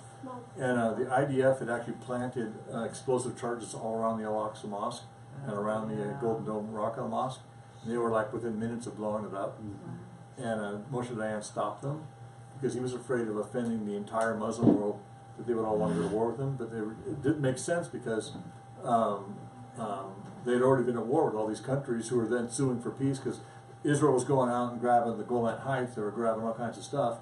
And but he was afraid of infuriating the rest of galvanizing the Muslim world and world opinion, like the Russians. They were really worried about the Russians during that war, that they would come in on the side of Egypt and Jordan and the rest of them. And so out of fear, they didn't blow it up. And they've been paying the price ever since. And so, kind of too bad. These bullet holes are from the 1948 War of Independence. This is the Lion's Gate. So you go through here, and then as you get through there, Zion, that's the Zion Gate. This is on the other side of that wall now, okay? And you start walking through, basically in the old, the Jewish quarter. And, let me back up. See on top there, those guardrails and all that stuff? That's part of the Rampart Walk. Yay. We're going to do something that almost no tour gets to do. I mean, you sign up for Israel anymore, and nobody does the Rampart Walk. And we're doing it. So How many miles is it? there's a couple things, it's a couple miles. But there's a couple things that we're doing that no one else gets to do. We're going to Shiloh. Shiloh's a huge deal. A lot of tours don't go there because it's, Nothing to see. there's nothing to see. But to be there and to know where the tabernacle was for 400 years. And all of Israel gathered around. And Shiloh is more or less central to Israel in general, geographically. And all the people from Israel gathered for the feasts, all the different things. And so they camped on all the hills around Shiloh. Shiloh's down like in a valley, kind of a bowl thing. And the hills all around it, they've excavated all kinds of bones and stuff for people camping, waiting for their turn to go give their sacrifices, all that kind of stuff. And it's where Eli and his sons were, along with Samuel. Remember, and Eli at one point, Samuel had grown up, and the word of God was scarce in those days. But God used Samuel to bring the word of God back. It makes me want to just, And Eli and his sons were wicked men. And remember, they took the ark, went off to war, lost it to the Philistines. Eli heard about that, fell over backwards and broke his neck and died. All that happened in Shiloh. And so we're going to see that. And you can go out on this one area where they know where the tabernacle was. And you can actually wander around, and you can imagine in your own mind, I think the Holy of Holies was here. Because they have all these things carved out of stone where they would grind up their spices and stuff for the sacrifices, where they would crush their grapes to make wine for the drink offerings, all these different kinds of things. All this stuff, it was geared towards accommodating the sacrifices. Then they would bring it to the tabernacle and the priest would burn it on the altar. But you can basically stand where the Holy of Holies was. And it's like, I mean, I got pictures of me standing like, but it's just, you can say you were there. Yeah. You can say you were there. So is this the walls like along Jerusalem, or like, wait, what is this? The perimeter of the old city. So where does the ramming part come in? The rampart walk is the walls are not like a fence, like your garden fence. The walls are like 30 feet thick. Oh, cool. And on top, there's Trail. a path that you can walk. But from that path, it's a vantage point where you can see all the old parts of the city. Plus, you can see the Mount of Olives. Okay. You can see Mount Scopus. You can see Mount Zion, and all the. There's 7 mounts that make up the city of Jerusalem. Have you done the rampart before? I have not, because I wanted to go do it so bad that every tour I've been on won't do it. And the one tour that did, we were with the youth running across town to go through. We had to choose Hezekiah's Tunnel or the Rampart Walk, and so we did Hezekiah's Tunnel, knowing we'd come back and do the Rampart Walk. And so the opportunity for pictures up on the top of the wall is going to be Phenomenal. insane. Yeah, That's right. yeah. So how come people don't do it? It's time consuming. And how come we're doing it? We're doing it early. Because we want to see it. How We're going to do it in much such a time are we way gonna have? that we're going to either stay out later or go earlier. We're going to adjust our schedule to whatever it has to be to do it. And how long is it to do it? How long of a walk? About 2 miles, 2.5 miles, something Oh, like that. okay, that's nice. Not too bad. It's all pretty flat, but you're up and downstairs a lot, that kind of thing. So. But not the same as Ezra, because it was a different wall. It's just what, yeah, we're gonna walk by Nehemiah's wall. They've excavated that. And so we're gonna go through the old city. And we're just gonna point to it, that's part of the wall, you'll see it. And so, these are some of the excavations, around in the Jewish quarter. And, the cool thing is you can get an ice cream almost anywhere you go. Yeah. And then this is, the Jewish synagogue. This is actually part of Hezekiah's wall. Mention that. Are we going to Bet Shan? Yes, we're going to Bet Shan. That would be. Machpelah? Huh? From the Machpelah also? Say it again. Machpelah. I don't know what that is. What, Abraham, Sarah, and Isaac and Jacob are buried. Oh, Hebron. Yeah. No, we're not going to Hebron. I would love to. All the places I've ever wanted to visit. I went there last time, and it's really not that much because they built it up so much around it. It kind of really takes away from. I mean, in my mind, they built it up one way, and to get there and see it, it's like And they built a gigantic Catholic church over the top of it. There's tours that just do the Catholic cathedrals. Yeah. That's all they do. They go from spot to spot to spot, doing all the holy Oh, for the sites. Catholic tours. Yeah, people that want to see the buildings. The architecture is amazing, Yeah. but What you see, and this is part of the excavation that we didn't get to go to last time, so it's down low. But part of the old city was it was basically taken over by the Romans. So they had a hippodrome, which is the racetrack. They had a coliseum. They had a theater, and they had a marketplace. And the marketplace is where they'd have a main corridor, a stone road, maybe 40 feet wide, and then off to the side they'd have these columns and these porticos, and all the shops and stuff and the vendors were back underneath these things. that was the Cardo. Cardo. And and so they've excavated parts of that as they got down lower, because the things the Romans had built when the Jews revolted against Rome and sealed off the city, the Romans came in, but they ended up destroying all their own stuff too. It was part of the battle and destruction of the city. So this is part of the stuff that they excavated and put back together. And anyway, just part of the way it looked. And then they tried to put it what it would have looked like, in the day. And then somebody got cute and put a kid with the backpack in the painting. But anyway, Backwards hat, that's awesome. yeah. And so That's how they dress back then. yeah. But here you see it from another vantage point. And then this is that mosque. And then I told you about the Jewish mosque and the courtyard in front of it. So remember from the Well, distance you it's saw not the a white. Jewish mosque. Oh.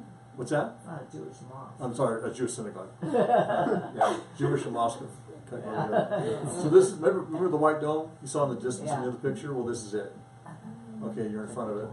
And There an oxymoron to have a synagogue in yeah. Jerusalem. Well, maybe CDC has one or something like that because they do all that kind of stuff. But there's a bookstore and I'm not sure why Brian took us there, because there's this guy there that he's not a Christian, he's Jewish, but he has all the history of the area down pretty tight. So we went in there and listened to him for a while. And it's a bookstore, so you can pick up books, that kind of stuff, which I always like books. So you walk past all this. There's a life-size replica of what the menorah would have looked like in the tabernacle and in the temple. The temple had 10 of these, whereas the tabernacle had 1 of them. But it's like, 6 feet tall or 7 feet tall or something. Was that the size for the one in the tabernacle? Yeah, something Oh, like wow. that. Is that? I pictured them like Was God it, gave it was it on a dimensions. table? Huh? It was on a table too, wasn't Well, it might have been on a stand or something, but no, I don't. There was the table of showbread. There was the altar of incense. it? Right. Those things were just like this.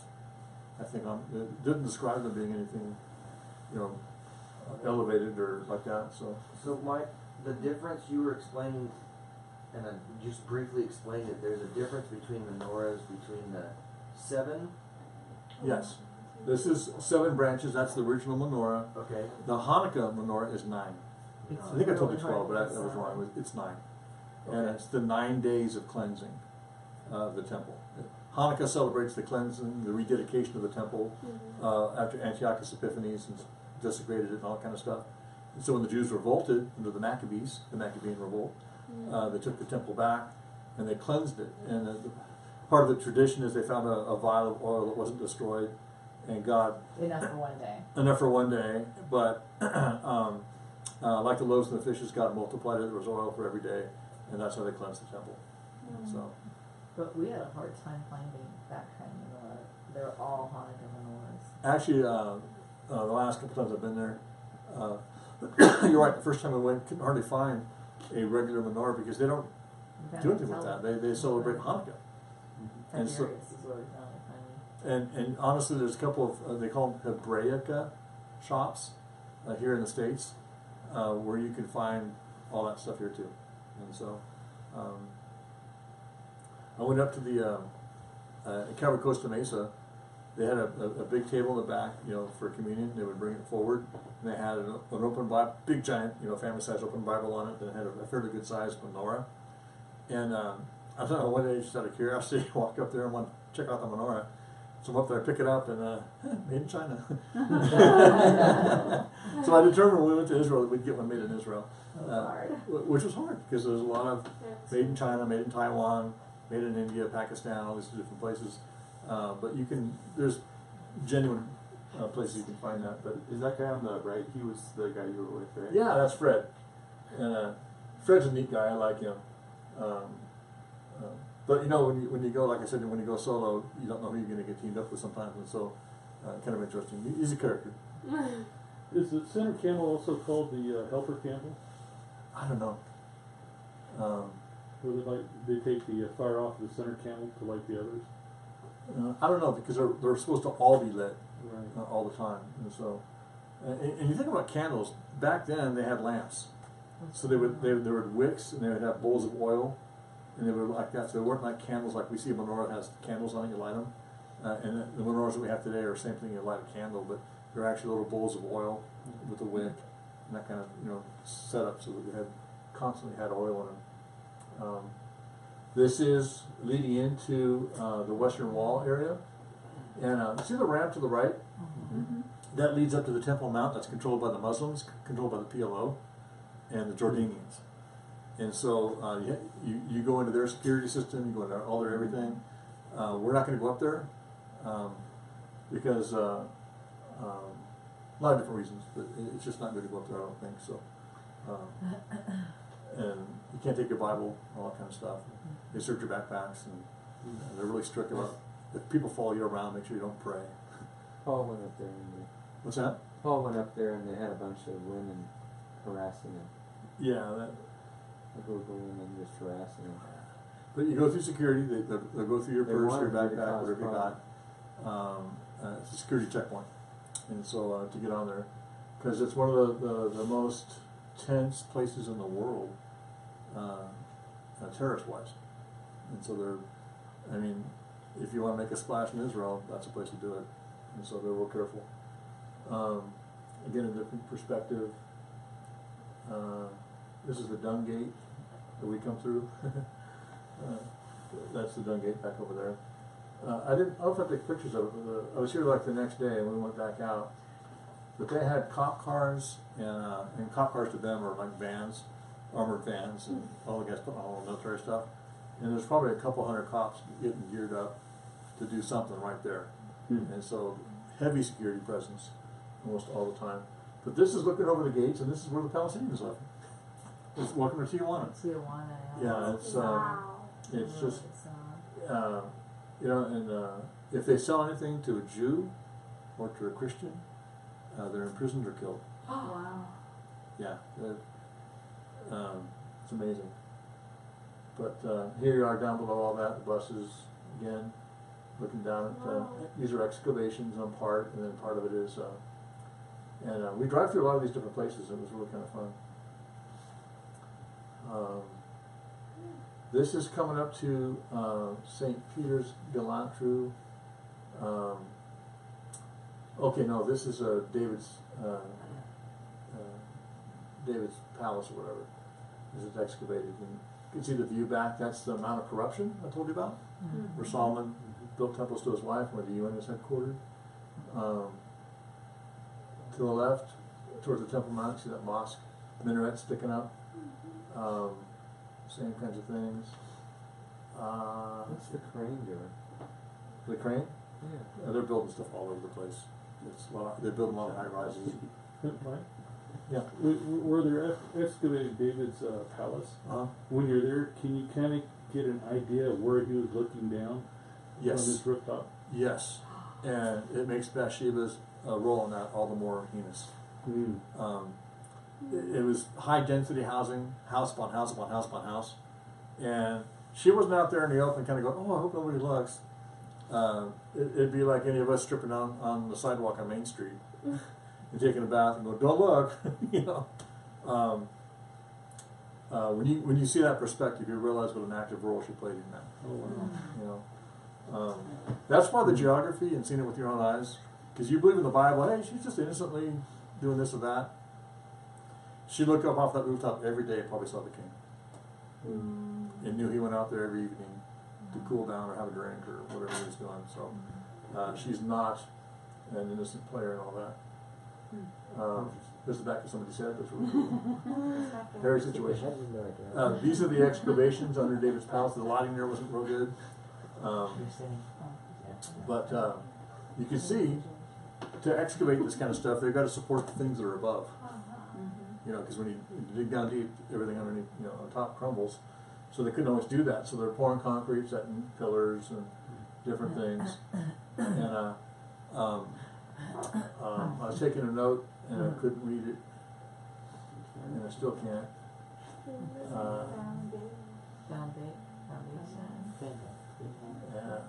Anyway. They found these clay emblems, a whole pile of them. And what it turned out to be is when the city burned, they sealed their documents, their scrolls with the clay thing, put a stamp on it. There's a name for these things. Anyway, the paper, the parchment all burned away, and then all the seals were left. So they found basically David's records, you know, the chronicles, if you will, for all that stuff. And so they were pretty small, a bunch of those. And this is looking out to the city, and this is, you know, part of the Arab, where they live now and all that stuff. But you see the density of that? It was no different probably in the day. I mean, every window faced the palace. You know, and again, get to the outside of this is the outer part of the Ophel. This is the wall that led up to the palace. So the palace was high and secure. The Jebusite city of Jerusalem was considered "quote unquote" impregnable. It was built in such a way that it was easy to defend, and this is part of why you had to go up that if you're going to attack them. You know, and then you can see down below there's it's not always super easy to tell, but there's like all these storage areas for food and for animals and different things. Can you go down there? What's that? Can you go down there? You can see it, but you can't actually go into that part of it. And then you get to the outside, and remember when you saw the dark thing in the picture from the distance? Mm-hmm. Then there's just below that, there's there, those two gray things that were lights. That's what this area is. They light it all up at night. And so now you're looking back up at the area that you came out of. And again, see these vertical walls? Uh-huh. Those were all like grain storage and that kind of stuff. Because the city was set up so they could be under siege. You know, they could withstand a battle. They had the supplies and all the stuff there to deal with that. And then Warren Shaft, that's what we're talking about, where Joab came up at one point. Why did they name it Warrens? Because he found it. Oh, that's He found it again. And, but again, you see the idea of the density of the housing and how it was all stacked Is it up. pretty vertical? Yeah. I mean, it is vertical. He was a man's man to get up that thing with a sword. So he did pretty good. But here we are, going down into the guts of things. And you used to enter the Hezekiah's tunnel from the Kidron Valley, but they sealed all that up by the spring of Gihon. And now you go down. That by the way, was Warren Shaft, I think. Straight down. Wow. You know, so Propelling. yeah, that's not a. I mean, you can do the Spider-Man thing, you know, if you can touch the walls, but that's big enough where most guys, you know, couldn't spread their arms or legs wide enough to kind of do that. So I'd be kind of curious to know what he did. But here is the actual tunnel that we get down into, and it's just carved out of rock. Is that water? Yeah. That's water in the bottom, but that's what it looks like with the flash. Does it go down through the pool of Shalom? Yeah, That comes from the spring of Gihon. Empties out at the pool of Siloam. And so you're just da-da-da-da-da-da, and it's solid rock. Is that rock slick? No. No. I mean, it's not, I'm not sure if it's, It's not rock, not like that. It's not volcanically painful. yeah, But it's you've got traction. Oh, yeah. That's Fred, who at some places, that's all you could see was Fred. And, but you can see his shoulders are turned sideways. No, I saw the picture before, he's a big guy. But at that point, his shoulders are turned sideways, he's kind of doing the side step. For the most part, most of us will just walk straight on and be fine.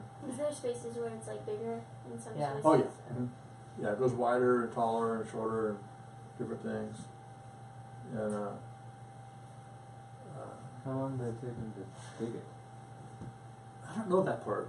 I think it took a couple years, and they worked from both sides. Yeah. And the funny part And is, they met. on this map, that you can see there's a line that shows you the path of the tunnel.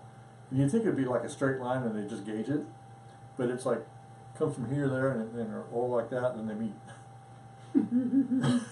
That's the amazing part. Wow. Somebody must have been, do you hear me, Fred? Yeah, I hear you, man. Okay, this way. I don't know what they were doing to connect them. But this is the pool of Siloam. Okay, this is the pool called Siloam, means sent. And granted, in Jesus' day, the city wasn't built up like this. Okay, it was down lower. This is where he sent the guy, spit in his eyes with the mud. Go to Siloam and wash your eyes. And, you know. So anyway, pretty cool. You got to kind of climb out of it. That's looking back into the tunnel. And that's all the yeshiva kids that were kicking and splashing and having a good old time. Yeah. Michael, how long does it take to walk through there? Eternity. You know, it's kind of funny because I've only gone through once where it was like you just walk through. And I think it took us, you were with me, sweetheart, half an hour, 40 minutes. It took longer this time It's an around adventure. because somebody stopped in the front and then everybody, you know, backed up. And now we're like conga line going through there. There's no getting out under Yeah, once you're in, there's no other way out. And so, I mean, passing people going the other way, I mean, once you're in, you're in.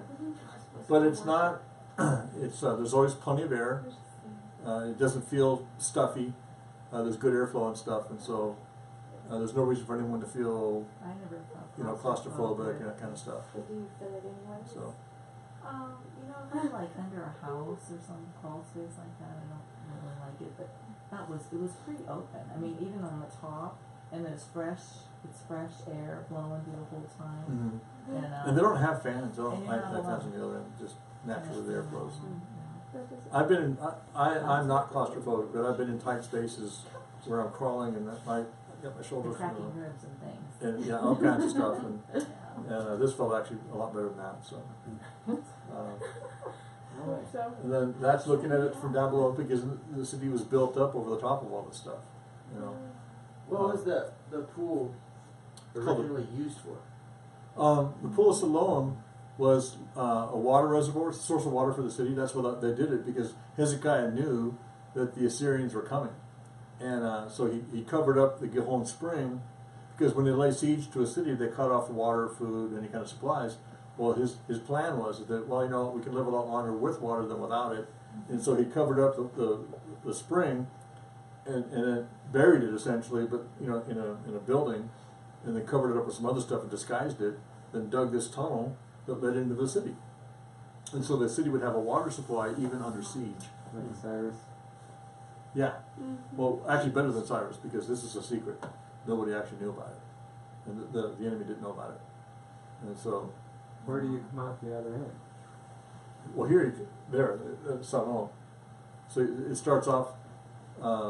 The king's palace had access to it through the tunnel that David used. It, you know, Joab used, and then that was a vertical shaft. But then the other one's a horizontal shaft that went and emptied out the pool of Siloam. That makes sense. That's how you accessed it. You only got a map. If you look at one of the maps. Yeah, you I'll can show you see the where- map. where you enter. So the vertical shaft, how they entered it from the David's palace. huh? David's palace.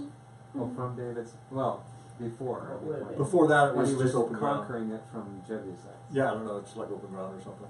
I don't really know. You know, just that. If you went up that shaft, if you came through the Gihon Spring, and then went up that shaft, you ended up inside the Jebusite city. Because he knew. Could have been a public well. I don't know. But yeah, they knew about it. And so, and they probably think, hey, ain't nobody coming up this thing. You know. But they just with the water from there. Yes. Same water. From the well. Yep. How tall is it? I couldn't see down. They don't let you get close enough where you can fall in. So, but it's. I Need a mean, drone. yeah. Just get a camera with a rope and just. No, we'll just try it on your ankles. Oh, yeah, there you go. Hold back up. Yeah. Nick, could be needing a drone. They should probably tell you on that. I'm sure we can look it up on Google or something. This is coming out of the same area. I'll cheer you on. Pool of Siloam. This outer part is another part of the Pool of Siloam. The Pool of Siloam is big. When we get to the Pool of Bethesda, I thought it was. and a That's couple other why it places, was the huge. pools are like Olympic pools. They're like 50 yards wide, 100 yards long, maybe only a few feet deep, but you know, gigantic. And so we're having a teaching there. Is that the tour guide? Yes. That's Arya's daughter. Aria's daughter. Is she a Christian? Yes, she's a believer. But she's tired of being a tour guide and kind of came out a few times. She's kind of grumpy. Anyway, we can keep going doing this for a while. I meant to show you guys a video, but we'll do that next time. I honestly, I think kind of going through this and seeing where you're going to go is almost as good as a video, but Yeah. the teachings will come along at some point. Any other questions, or Sweetheart, you about to say something? Yeah, you want to mention lunch instead of evening? Yeah, but I want to talk to Supers about that first. And see Sounds what good to me. The what? you want to talk to Deb? I just heard what she said. Well, there's some We're already people. in town. There's some people that have a hard time Martin. coming to this because it's an evening thing, but it's comfortable for me because I can just kind of go and take a nap and then come back and go some more. But the Stones would be able to come if we did it like at 1 or 1:30 or 2 maybe. The Martins, I don't know how it would be for Ron, who just kind of walked out, but you know, they come from Chester. I'm not sure if they want to hang around for that, but We could do potluck. what's that? We could do potluck. Yeah, we could do like a potluck lunch or something, or get pizzas or other things, but you know, Lisa's not here to throw in her 2 cents or a quorum, but maybe it'd be different for some people. That may be easier in the earlier part of the day than the later part of the day. I know a few of you guys go to work on Mondays. So I don't know if it's hardship on you, Chris, or Kiana, or Not this time. anybody. Huh? Not this time. Yeah. 2 more hours. Hey, let's talk. Okay. So, John and Deb, do you care one way or the other?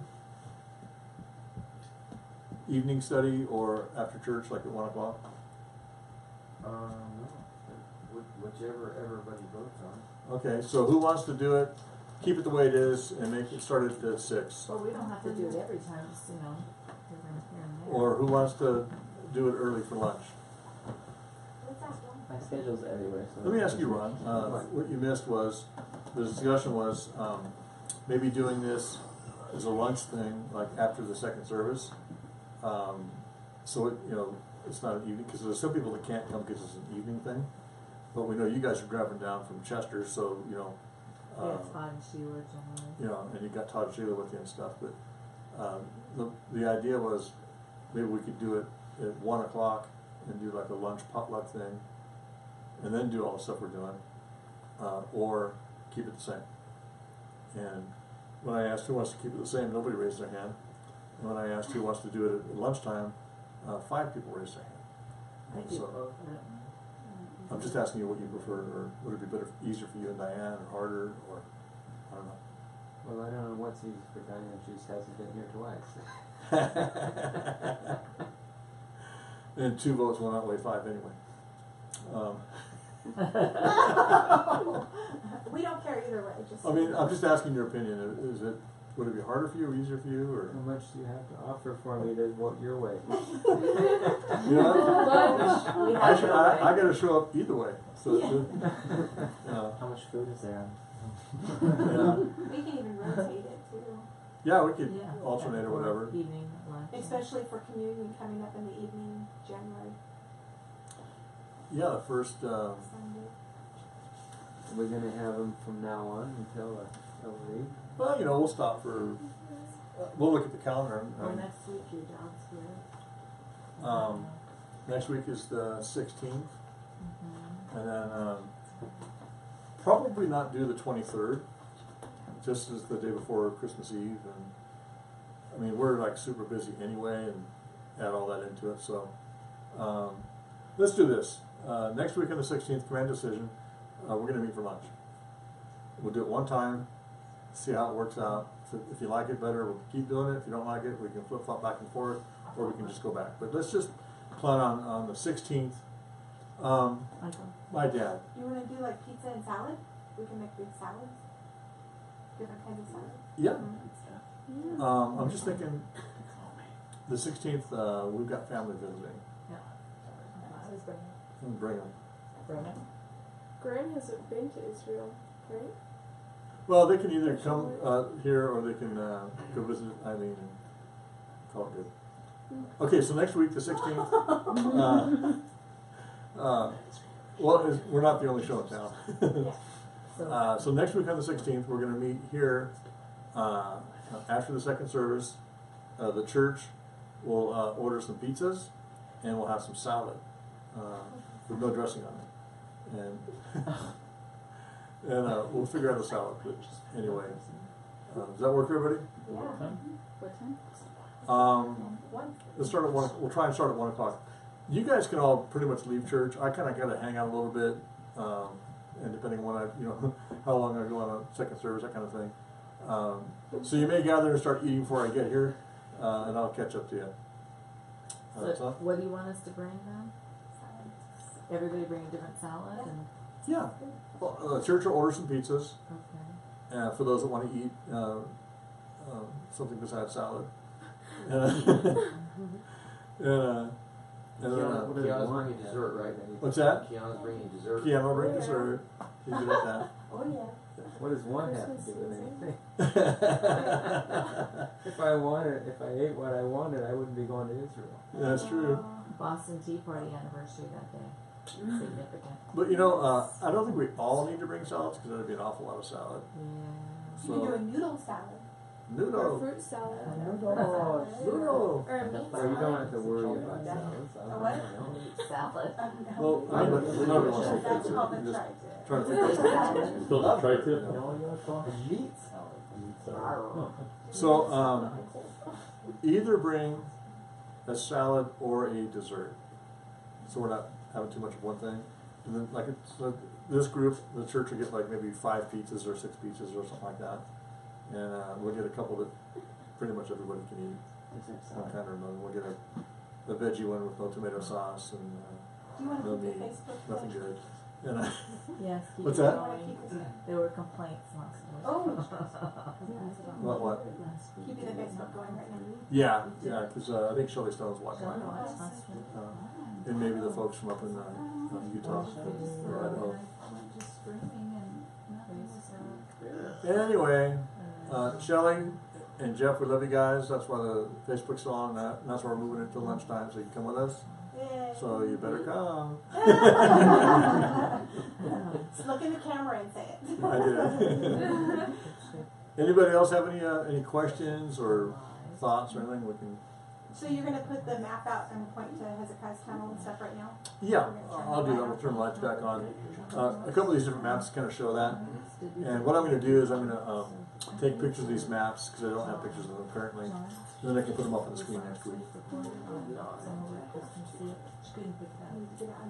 It's, we just uploaded it to YouTube today, we'll make it live. probably just did it wrong. I did it then. And Shelley said yay.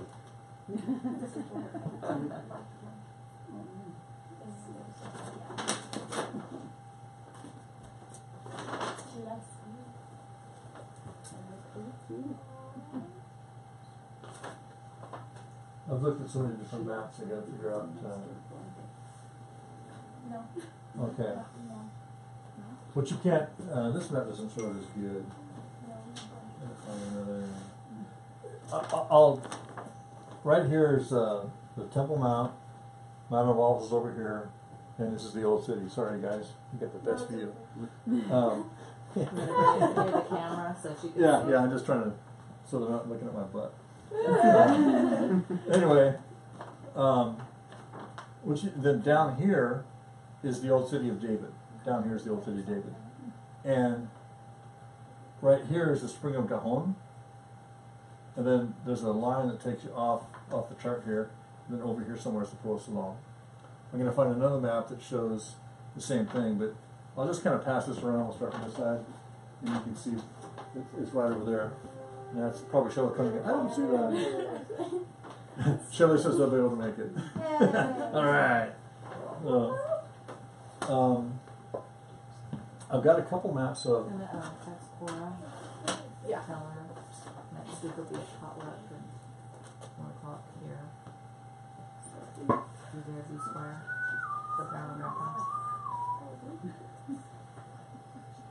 This will be Leslie Ryan about who they are. Cora's grandparents. Matt. Yes, I do. Okay. This particular it's just a different map of the old city, and again, it's just a different, slightly different angle. But over here is the Spring of Gihon. This is kind of like a 3D kind of animated cartoon kind of map. Does it move? Yeah. And, Wow! and they're having a Blew my mind. they're getting seasick. And then it shows you from there the Hezekiah's tunnel that shows you the end point of Pool of Siloam. And I've got other maps I didn't bring that kind of maybe show it, blow it out a little bit bigger. This is better. Because this blows it up. This is the old city. This is the Mount of Olives. And then it shows here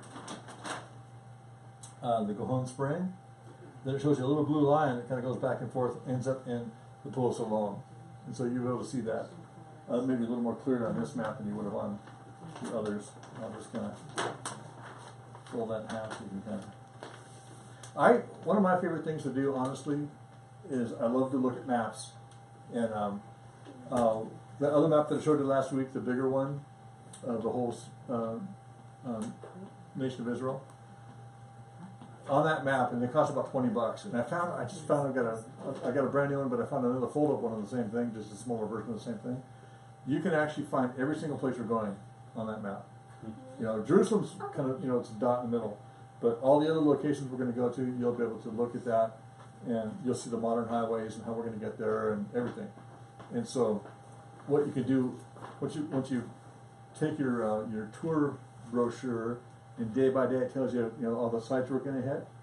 When we get away from Jerusalem and we go on to the Dead Sea, which means En-Gedi, Qumran, Masada, all those places, there's only one highway that gets you there. So as you follow that highway, you're looking out the windows to the right and the left, and you're seeing all kinds of stuff. Well, you can look on the map and go, hey, that's where such and such happened, or that's where this or that happened, you know, and so you start to kind of, you know, taking pictures along the way out the window of the bus and see stuff. Same thing when you're going up to Galilee and go on and all that. And Does that tell you the events? No, it just gives you have to know. Yes. Is there a map that tells you? There are some. Like this map has events on it. The satellite map book that I brought you last week, I've got all that in a PDF, and I can send you some of that stuff, or we'll airdrop it this next week when we get together. But that one has the history. It has events on it. It takes you to an index where you can see what happened. That's the cool thing about being on a bus. You have to be careful that when you're on a bus, you're not just head in the clouds or talking to people about other things. On the buses, we want to pay actually almost like the most attention, because the tour guide's still talking. And he's pointing out to the right is this, to the left is that, you know, and we're going to have, I forget what they called them, but it's a speaker system where you have a little battery pack thing that hangs around your neck like a necklace, and earphones that plug into it, and then he's got one with a microphone. And so no matter where you are on the bus, or if you're 20 feet away or walking around, he's talking or I'm talking, and you're hearing it in your earbuds. And so, because I've been to Israel a few times where other people are talking, they're not being considerate, or things are happening distance-wise, and you're, you know, and I'm just that guy. I always sit in the front row of the classroom, taking my notes. I get in the lecture scenario, I go right to the front, I cut through people, elbow them and stuff, and I get right to the front so I can hear, because I don't want to miss anything. Cool things about these things is that if you're paying attention, you'll hear everything, because you can adjust your own volume, and it's all, and it lasts the whole, you know, week and a half that they're there. So the other thing is, and I just throw this out there just as a general thing, when you're touring with other people, as we're going to be, it's easy to get caught up in conversation about other non-tour kinds of things, or even about the last thing you saw. But when you're talking, that means you're not listening. And when you're talking, sometimes it's a distraction to the people next to you. And I got to the point on one tour where I had to turn around and tell some guy on the bus, would you please be quiet? I can't hear, and I'm trying, I didn't invest all the money to come here to hear you. Okay. And it sounds rude. But I mean, it's just a mixed bag of people. There's another pastor. Another pastor that just wouldn't shut up. And finally it was like, dude, you know, we're a smaller group, we're a family, we all know each other, so, you know, I'm sure we're not going to have to be that direct. Hey man, you know, hold it down so we can get this information to you. He's going to use your name. Yeah. So anyway, but that's just part of the etiquette of being together, you know, because we don't want to wreck someone else's trip. Or we don't want people to miss stuff for not being able to hear it. Anyway. I was going to say, since you guys will have Wi-Fi on the bus, you can take Google Maps. And if there's something on the way that maybe you're not going to go visit, but you know about, that you want to visually see it as you go by, you can put your own custom markers on the map. And then you put a navigation mode, and you can actually follow your stuff. And you know when you're getting to. Well, we talked about the Life 360 thing. Did I mention that the first time I got together?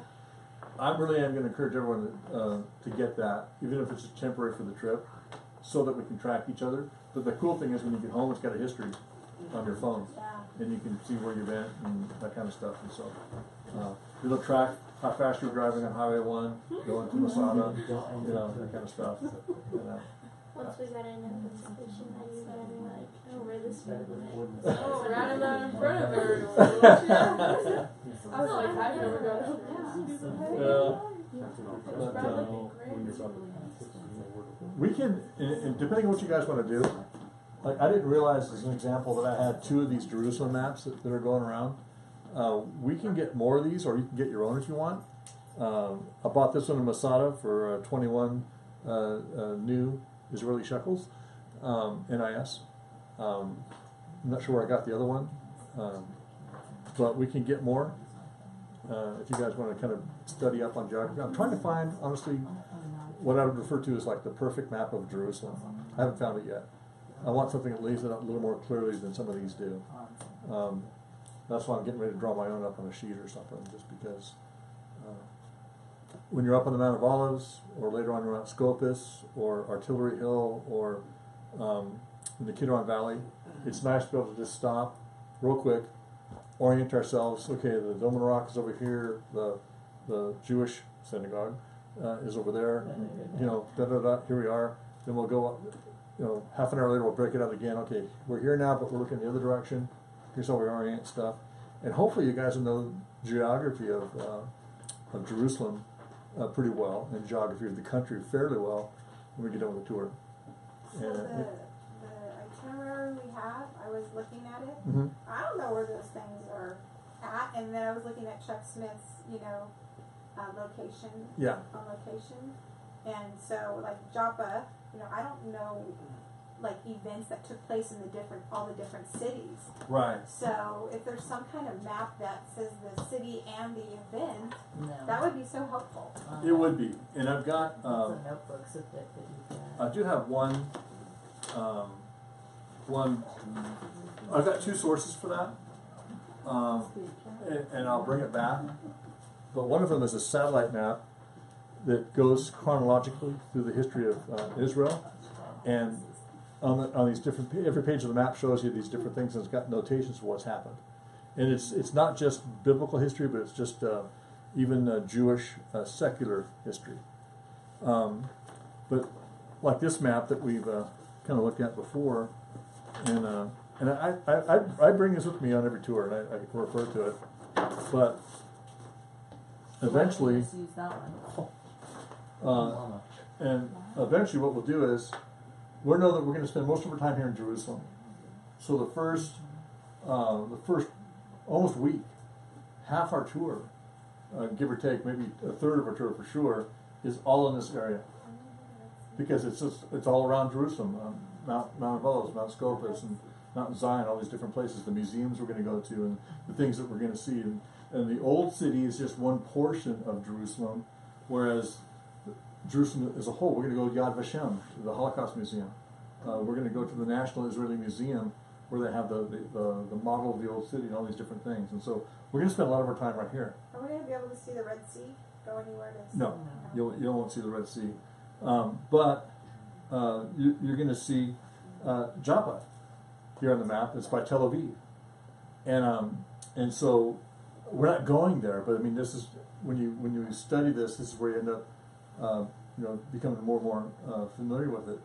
We're eventually going to be up here, Mount Carmel, in the Jezreel Valley, Sea of Galilee, the Golan, the Nazareth area. And so as we go to these different areas, we'll have the map out, and we're going to make a booklet that has parts of this map.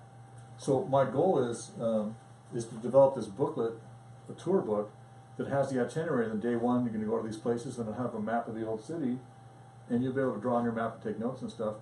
Then eventually we get around to going like north or south or wherever, we're going to have this map kind of shrunk down, and you'll be able to see where we're going. And then I'll leave it up to you guys to get the whole map if you want to, get a whole map or whatever. And you can do that through Carta, C-A-R-T-A, Jerusalem.com, and order the maps or whatever, and you get a brand new one. I love this map, but the hard part about this map is folding it up in a manageable way so you can use it on site. It's not easy that way. I don't see In-N-Out Burger on here. They don't have In-N-Out, but they've got McDonald's and they've got Burger King. McDonald's is amazing. Yeah, It's so good. It's real and I've got, real food. I'll bring it next week. Local suppliers. I've got this mapped on a smaller scale, same exact map, just shrunk down a little bit, and it folds up like one of these things over here. And so you can get those too, and then anyway, you get that through Carter. But without even trying, you're going to learn the geography of the nation, because I like maps so much, so we're going to be looking at maps a lot. And it's just, for me, when I study, even when I study now, I study with maps. The Proverbs, we're not on the maps a lot because, obviously we're there, the same thing with Psalms. But when we get into the prophets and, first, all that stuff, when we get into 1st and 2nd Kings and Chronicles and everything else, we go through the maps and see the locations. And so the neat thing is they're all real places. And if you read the Book of Mormon, you never find that stuff on a map. And it's sad, but I mean it's true.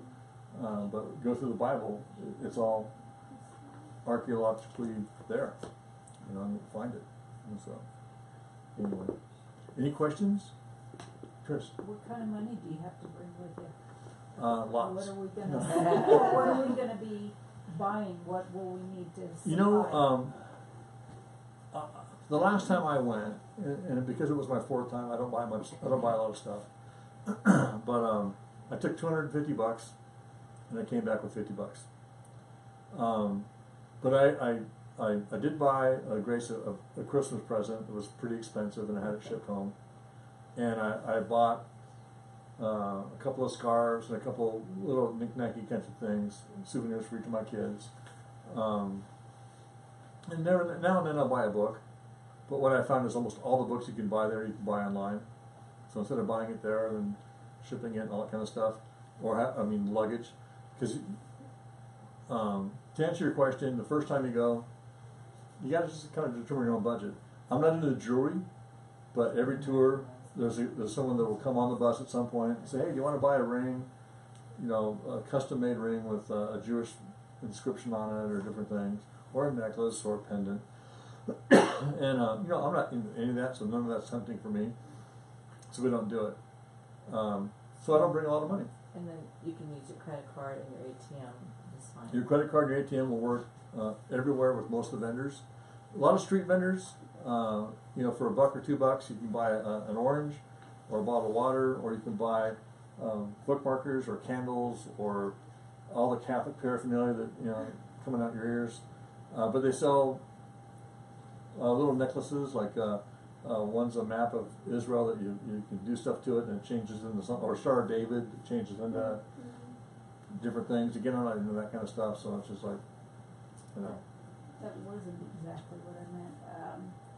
So, like our meals will be supplied. I think I remember you saying we get 2 meals a day.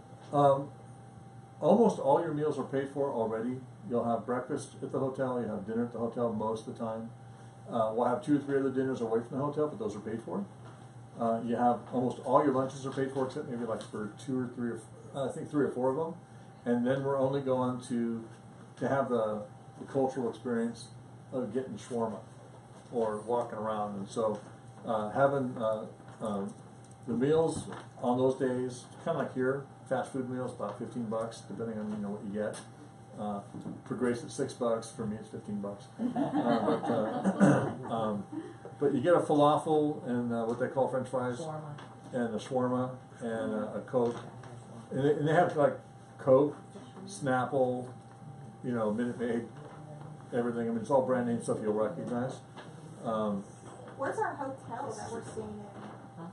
Like the old city. Are we driving far to get to the old city? No, you're not actually. You could almost walk to it. Oh. You could, if you feel like it, like in the evening when you got time, you could walk to it. I think it's important to get your rest, to be ready to go, but there's some people that just feel energetic, want to get out and go. Knock yourself out.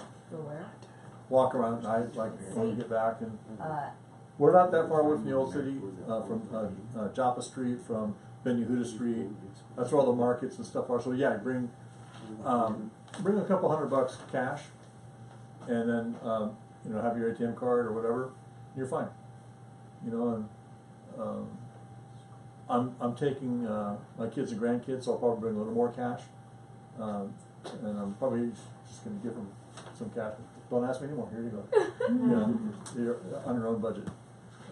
But because when you go for the first time, you're in the olive wood stores. You know, you see the wood carvings and stuff, or you see a menorah or different things, Judaica, maps, books, some things that you don't see around here. You can't get most of it online, but you know, sometimes it's fun just to grab it and I've got it and walk away with it. And so I try to kind of be careful not to have too much cash on me or spend it too quickly. But like I said, you know, because there'll be places we stop, and if you want to get a cup of coffee, well, that's on you. You know, so there'll be a few places like that, or their version of Starbucks. And I've not seen decaf anywhere in the entire country. So you know, John, you don't have to worry about that. It'll be pure. But yeah, it's and it's not a third world country. You forget your toothpaste, you can buy some. I'm packing my espresso machine.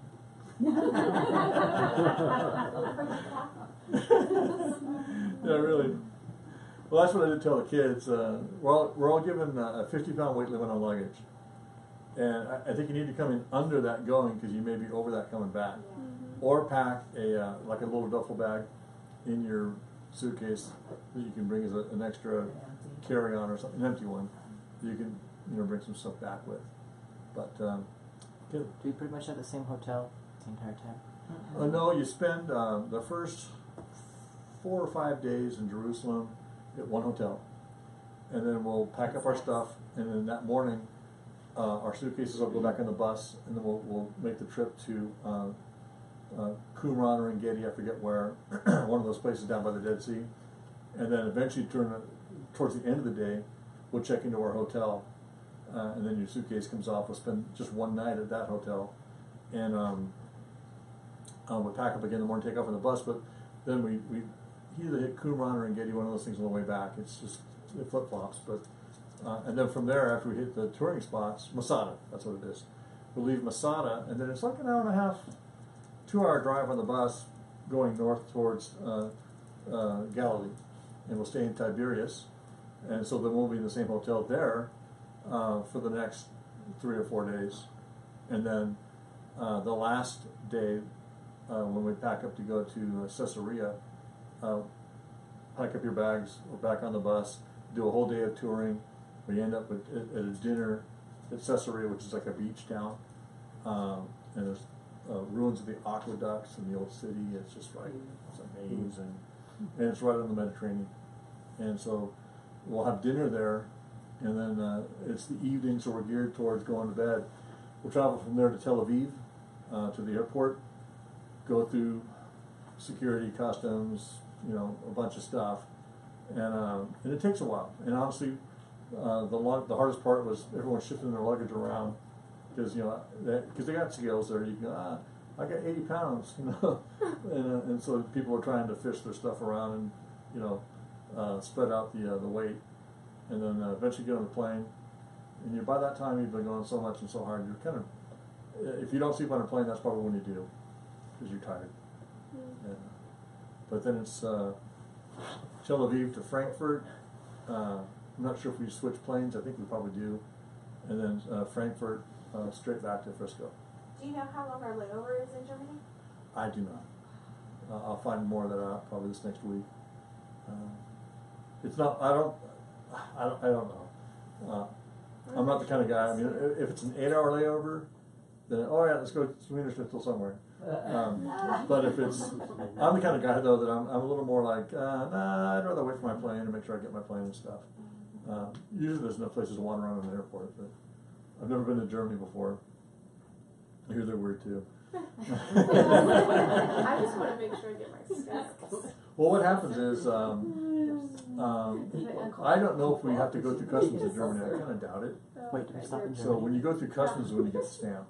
Yeah. South American, Africa. Yeah, because I mean, I went through, when I went to Peru, I went through a couple different countries, but because you never leave the airport, never go through security again.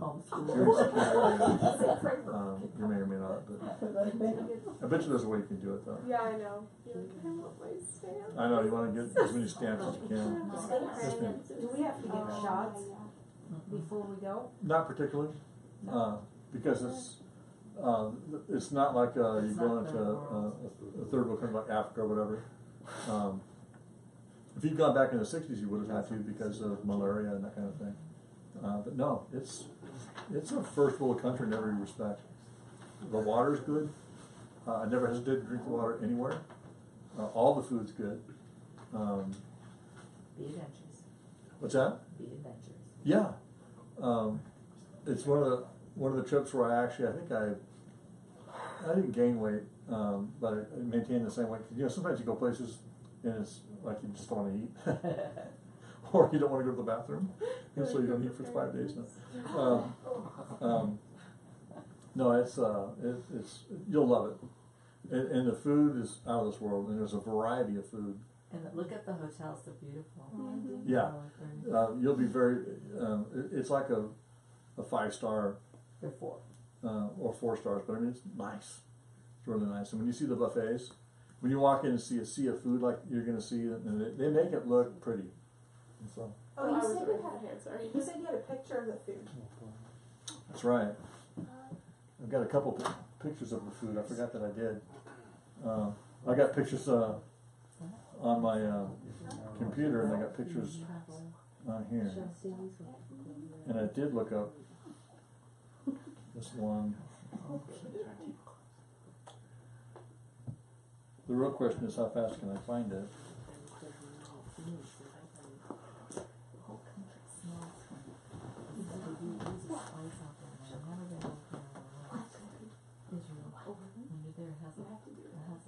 Its own fragrance.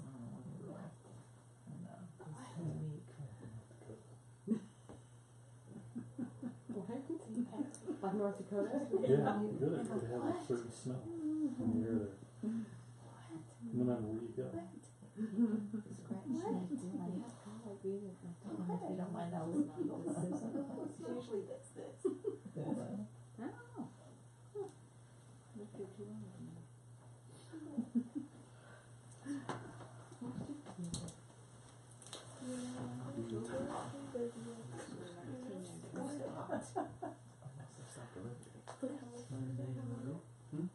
October 28th was the first time I caught you. These two people back here talking with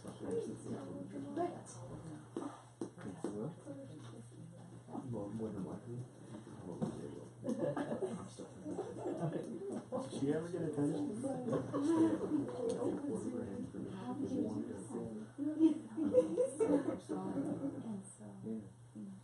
Okay.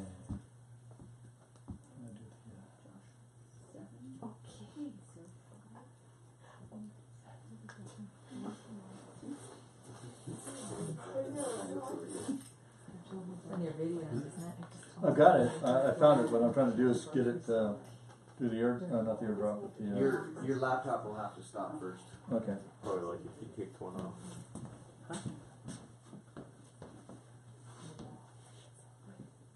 Are those like law enforcement socks?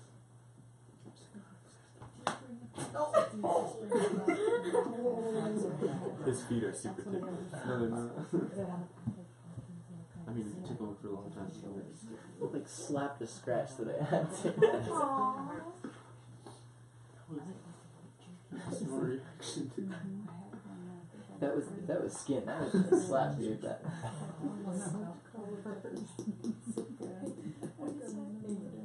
Backpack. Yeah, John was showing us his backpack. John.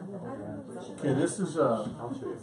Crusader fort in Caesarea, and this is just one room, typical of what the architecture you see from the Crusaders. This is done in Caesarea Maritima.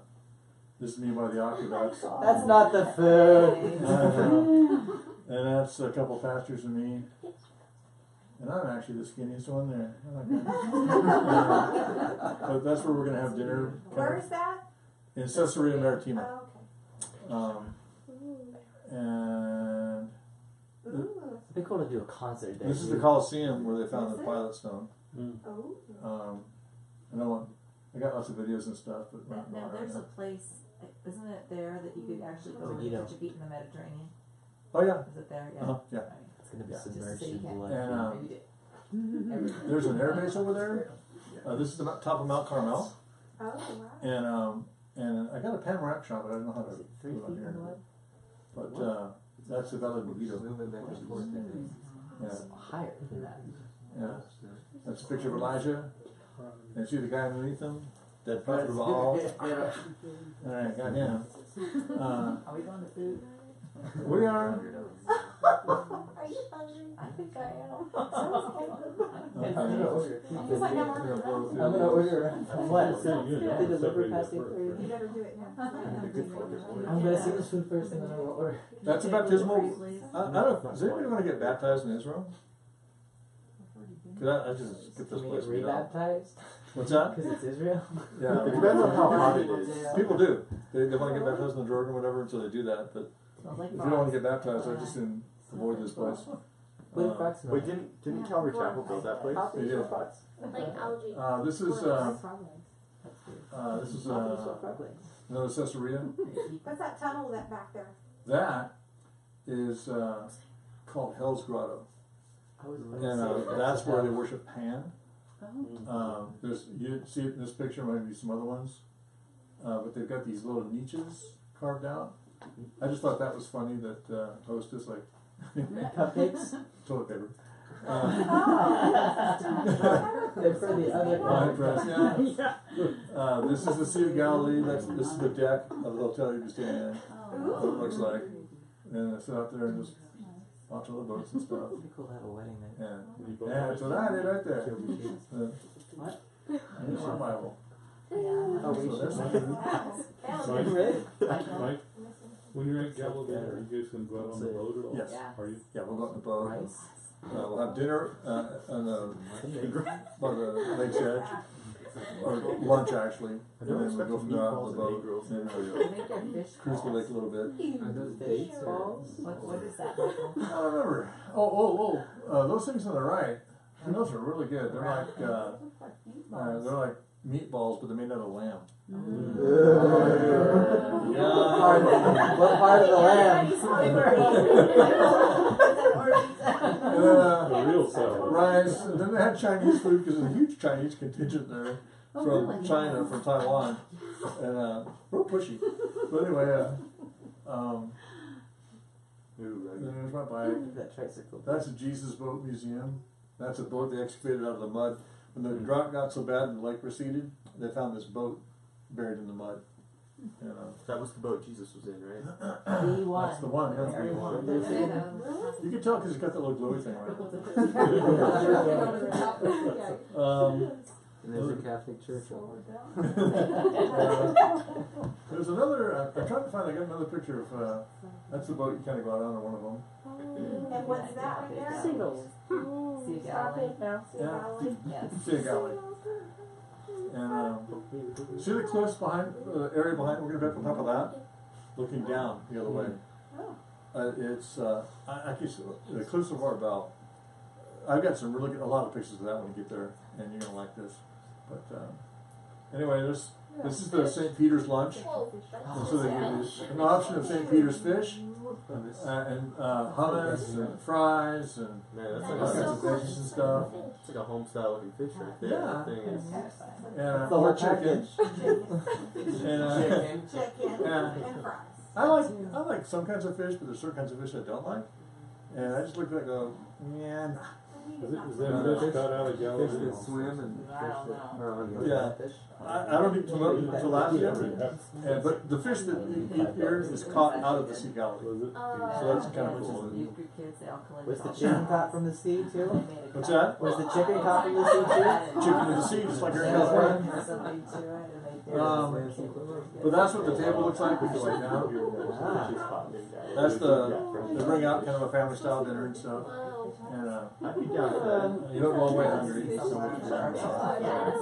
This is the restaurant facing the Sea of Galilee. I'd try it. And Peter opened that restaurant, right? yeah, there's a place where in John chapter 20, when Jesus asked Peter, "Do you love me? Or do you love me more than these?" This is where this Bible study is taking place. Because they can pretty much nail that down. On the Sea of Galilee. It's actually not too far from Capernaum. It's not Capernaum, but it's a little bit north of that. Where Jesus Are brought those up. actually Who said you love me? fishing boats, or are those just staged? Those are rocks and stuff. Oh, those are rocks. Yeah. Look like there was a bunch of boats. Yeah, I'm trying to. Oh, yeah. Nice Catholic church. That's where. Yeah. You know, some people take nothing but pictures of like scenery. And, I'm more narcissistic. So sketched out.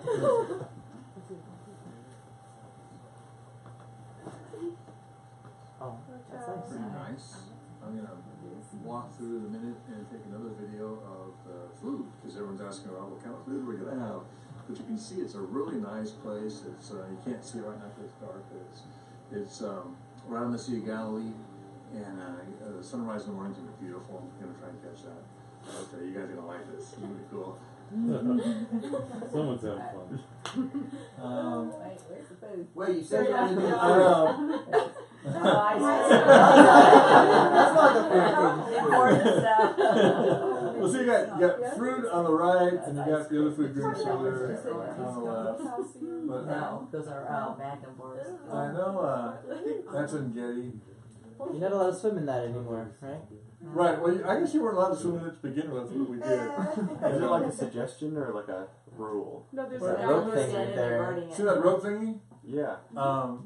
Our youth group doesn't read Hebrew apparently, and they just blew through. It's in all the languages, but they kind of blew through that. And as I got close to I that, have bad eyesight. then a ranger came out of the darkness and looked at me like, "What are you doing?" She saw me taking off my shoes and all my stuff, you know, I'm kind of getting ready to get my tootsies wet. But I just wanted to sprinkle my head under the waterfall, you know, but they weren't really up for that.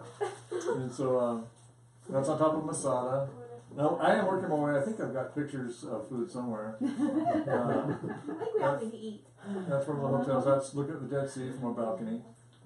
And there's coffee. Oh, yeah. And something that went with the coffee, apparently. And that's their version of Starbucks. You see all over the place. This is a nature preserve. I'm not sure if we're going there or not. What time of month is that? Or what month is that? Those pictures. that you- That's January. And so, see me wearing that jacket? My jacket was real popular. They were kind of going, "Hey, is that a bird? Can I try that?" It was cold up on Masada that day. And that's actually Qumran. But it could be, that's what I got Grace for her birthday. That's cool. So, Ooh, that is neat. that's carved out of one piece of wood. Wow. The upper part anyway. But yeah, they got. I got some. We got some kind of like that. You know? No. He told me I got you a birthday present. I'm like, cool. It took 2 months to get to me. Or something. Yeah. You got to like May. The or chef, something. they got all kinds of cool stuff. I like that one. This is the olive wood shop that we'll go to. See some brothers. They got some of the stuff is pretty pricey. Like that's probably like $3,000. What? Oh. Some of the stuff is pretty pricey. Oh, is it? Like that piece there, and that's like So cool. $1,500. Where's the Noah's Ark one? That's Oh, that's Down the Yeah. left, the bottom left. But that's like Caleb, $3,000. save your tips. That's Yeah, it's all hand carved. But yeah, but you get there's Noah's Ark. Yeah, I know. that. The patches. Sheriff. Jesus washed the feet of his disciples. I mean, they got all kinds of stuff, and they got less intricate things as well. You know, but garden tomb. They had artifacts, Caleb. Symbol. Yeah? Uh, Like actual artifacts? this is the Like those little pots? western wall. I was like, who could say that they I've got to did work on just my whole like camera fortnightly presence quick? thing. Dad, you know you About looking confused, trying to Shoot it figure a little out bit what to to make look it at. weather. Here's an awesome picture of the what you walk on. Pavement. Okay, I mean, I'm just kind of curious. This is the southern steps to the temple. You can see Al-Aqsa Mosque, and that's the western Ooh, that's wall green. that goes up. That's like straight up green. You should be the detective. So you go down that walkway and down some stairs, then you're on the pavement that Jesus walked on. southern side. You couldn't even get close to this stuff when Grace and I went. It was all fenced off and being excavated and It's just stuff. super. How they cleaned it up and made it accessible to go through and look at all the columns. These capitals, these columns are all from the Second Temple period, the Temple of Herod. And so it's just amazing to see these things and the decorations and the recovering and all. They must have some water. You could say Yeah. that the excitement is real. Magnum bars, Magnum bar, very important. Genesis You're Day. like the only They person. like That's, energy bar? this is a great meal. They like an energy Oh, bar? This is one of those days when you have lunch, you're away from We're going. everything. Yeah. And they bring out all kinds of cool stuff. They make you dress up. I'm sorry, I'm trying to get to the picture Oh, I of was gonna show you something. the buffet. What, is it the Smash guy? Yeah. Yeah. You know the guy that. Yeah, I've what's seen his that. name? That's like, what? The little bye Fiona. Thank you. Ooh, that looks yummy. Right. That's my shawarma. ZT. That's what I got for lunch when we walk around Old City. And You so, know, wrap it up, you. yeah, it's like a Okay, then we're gonna go. Jewish burrito or something. Wrap it up. But, When we go. and that's where we get our It's food. right at our guitar. Just looks like a hole in the wall kind of place. Hasn't there? Maybe it's Um, in January. Okay. I saw this really cool picture of food. Definitely I January. thought it was pretty close. You kind of seen most of this stuff already, kind of. Is it spicy? Oh, there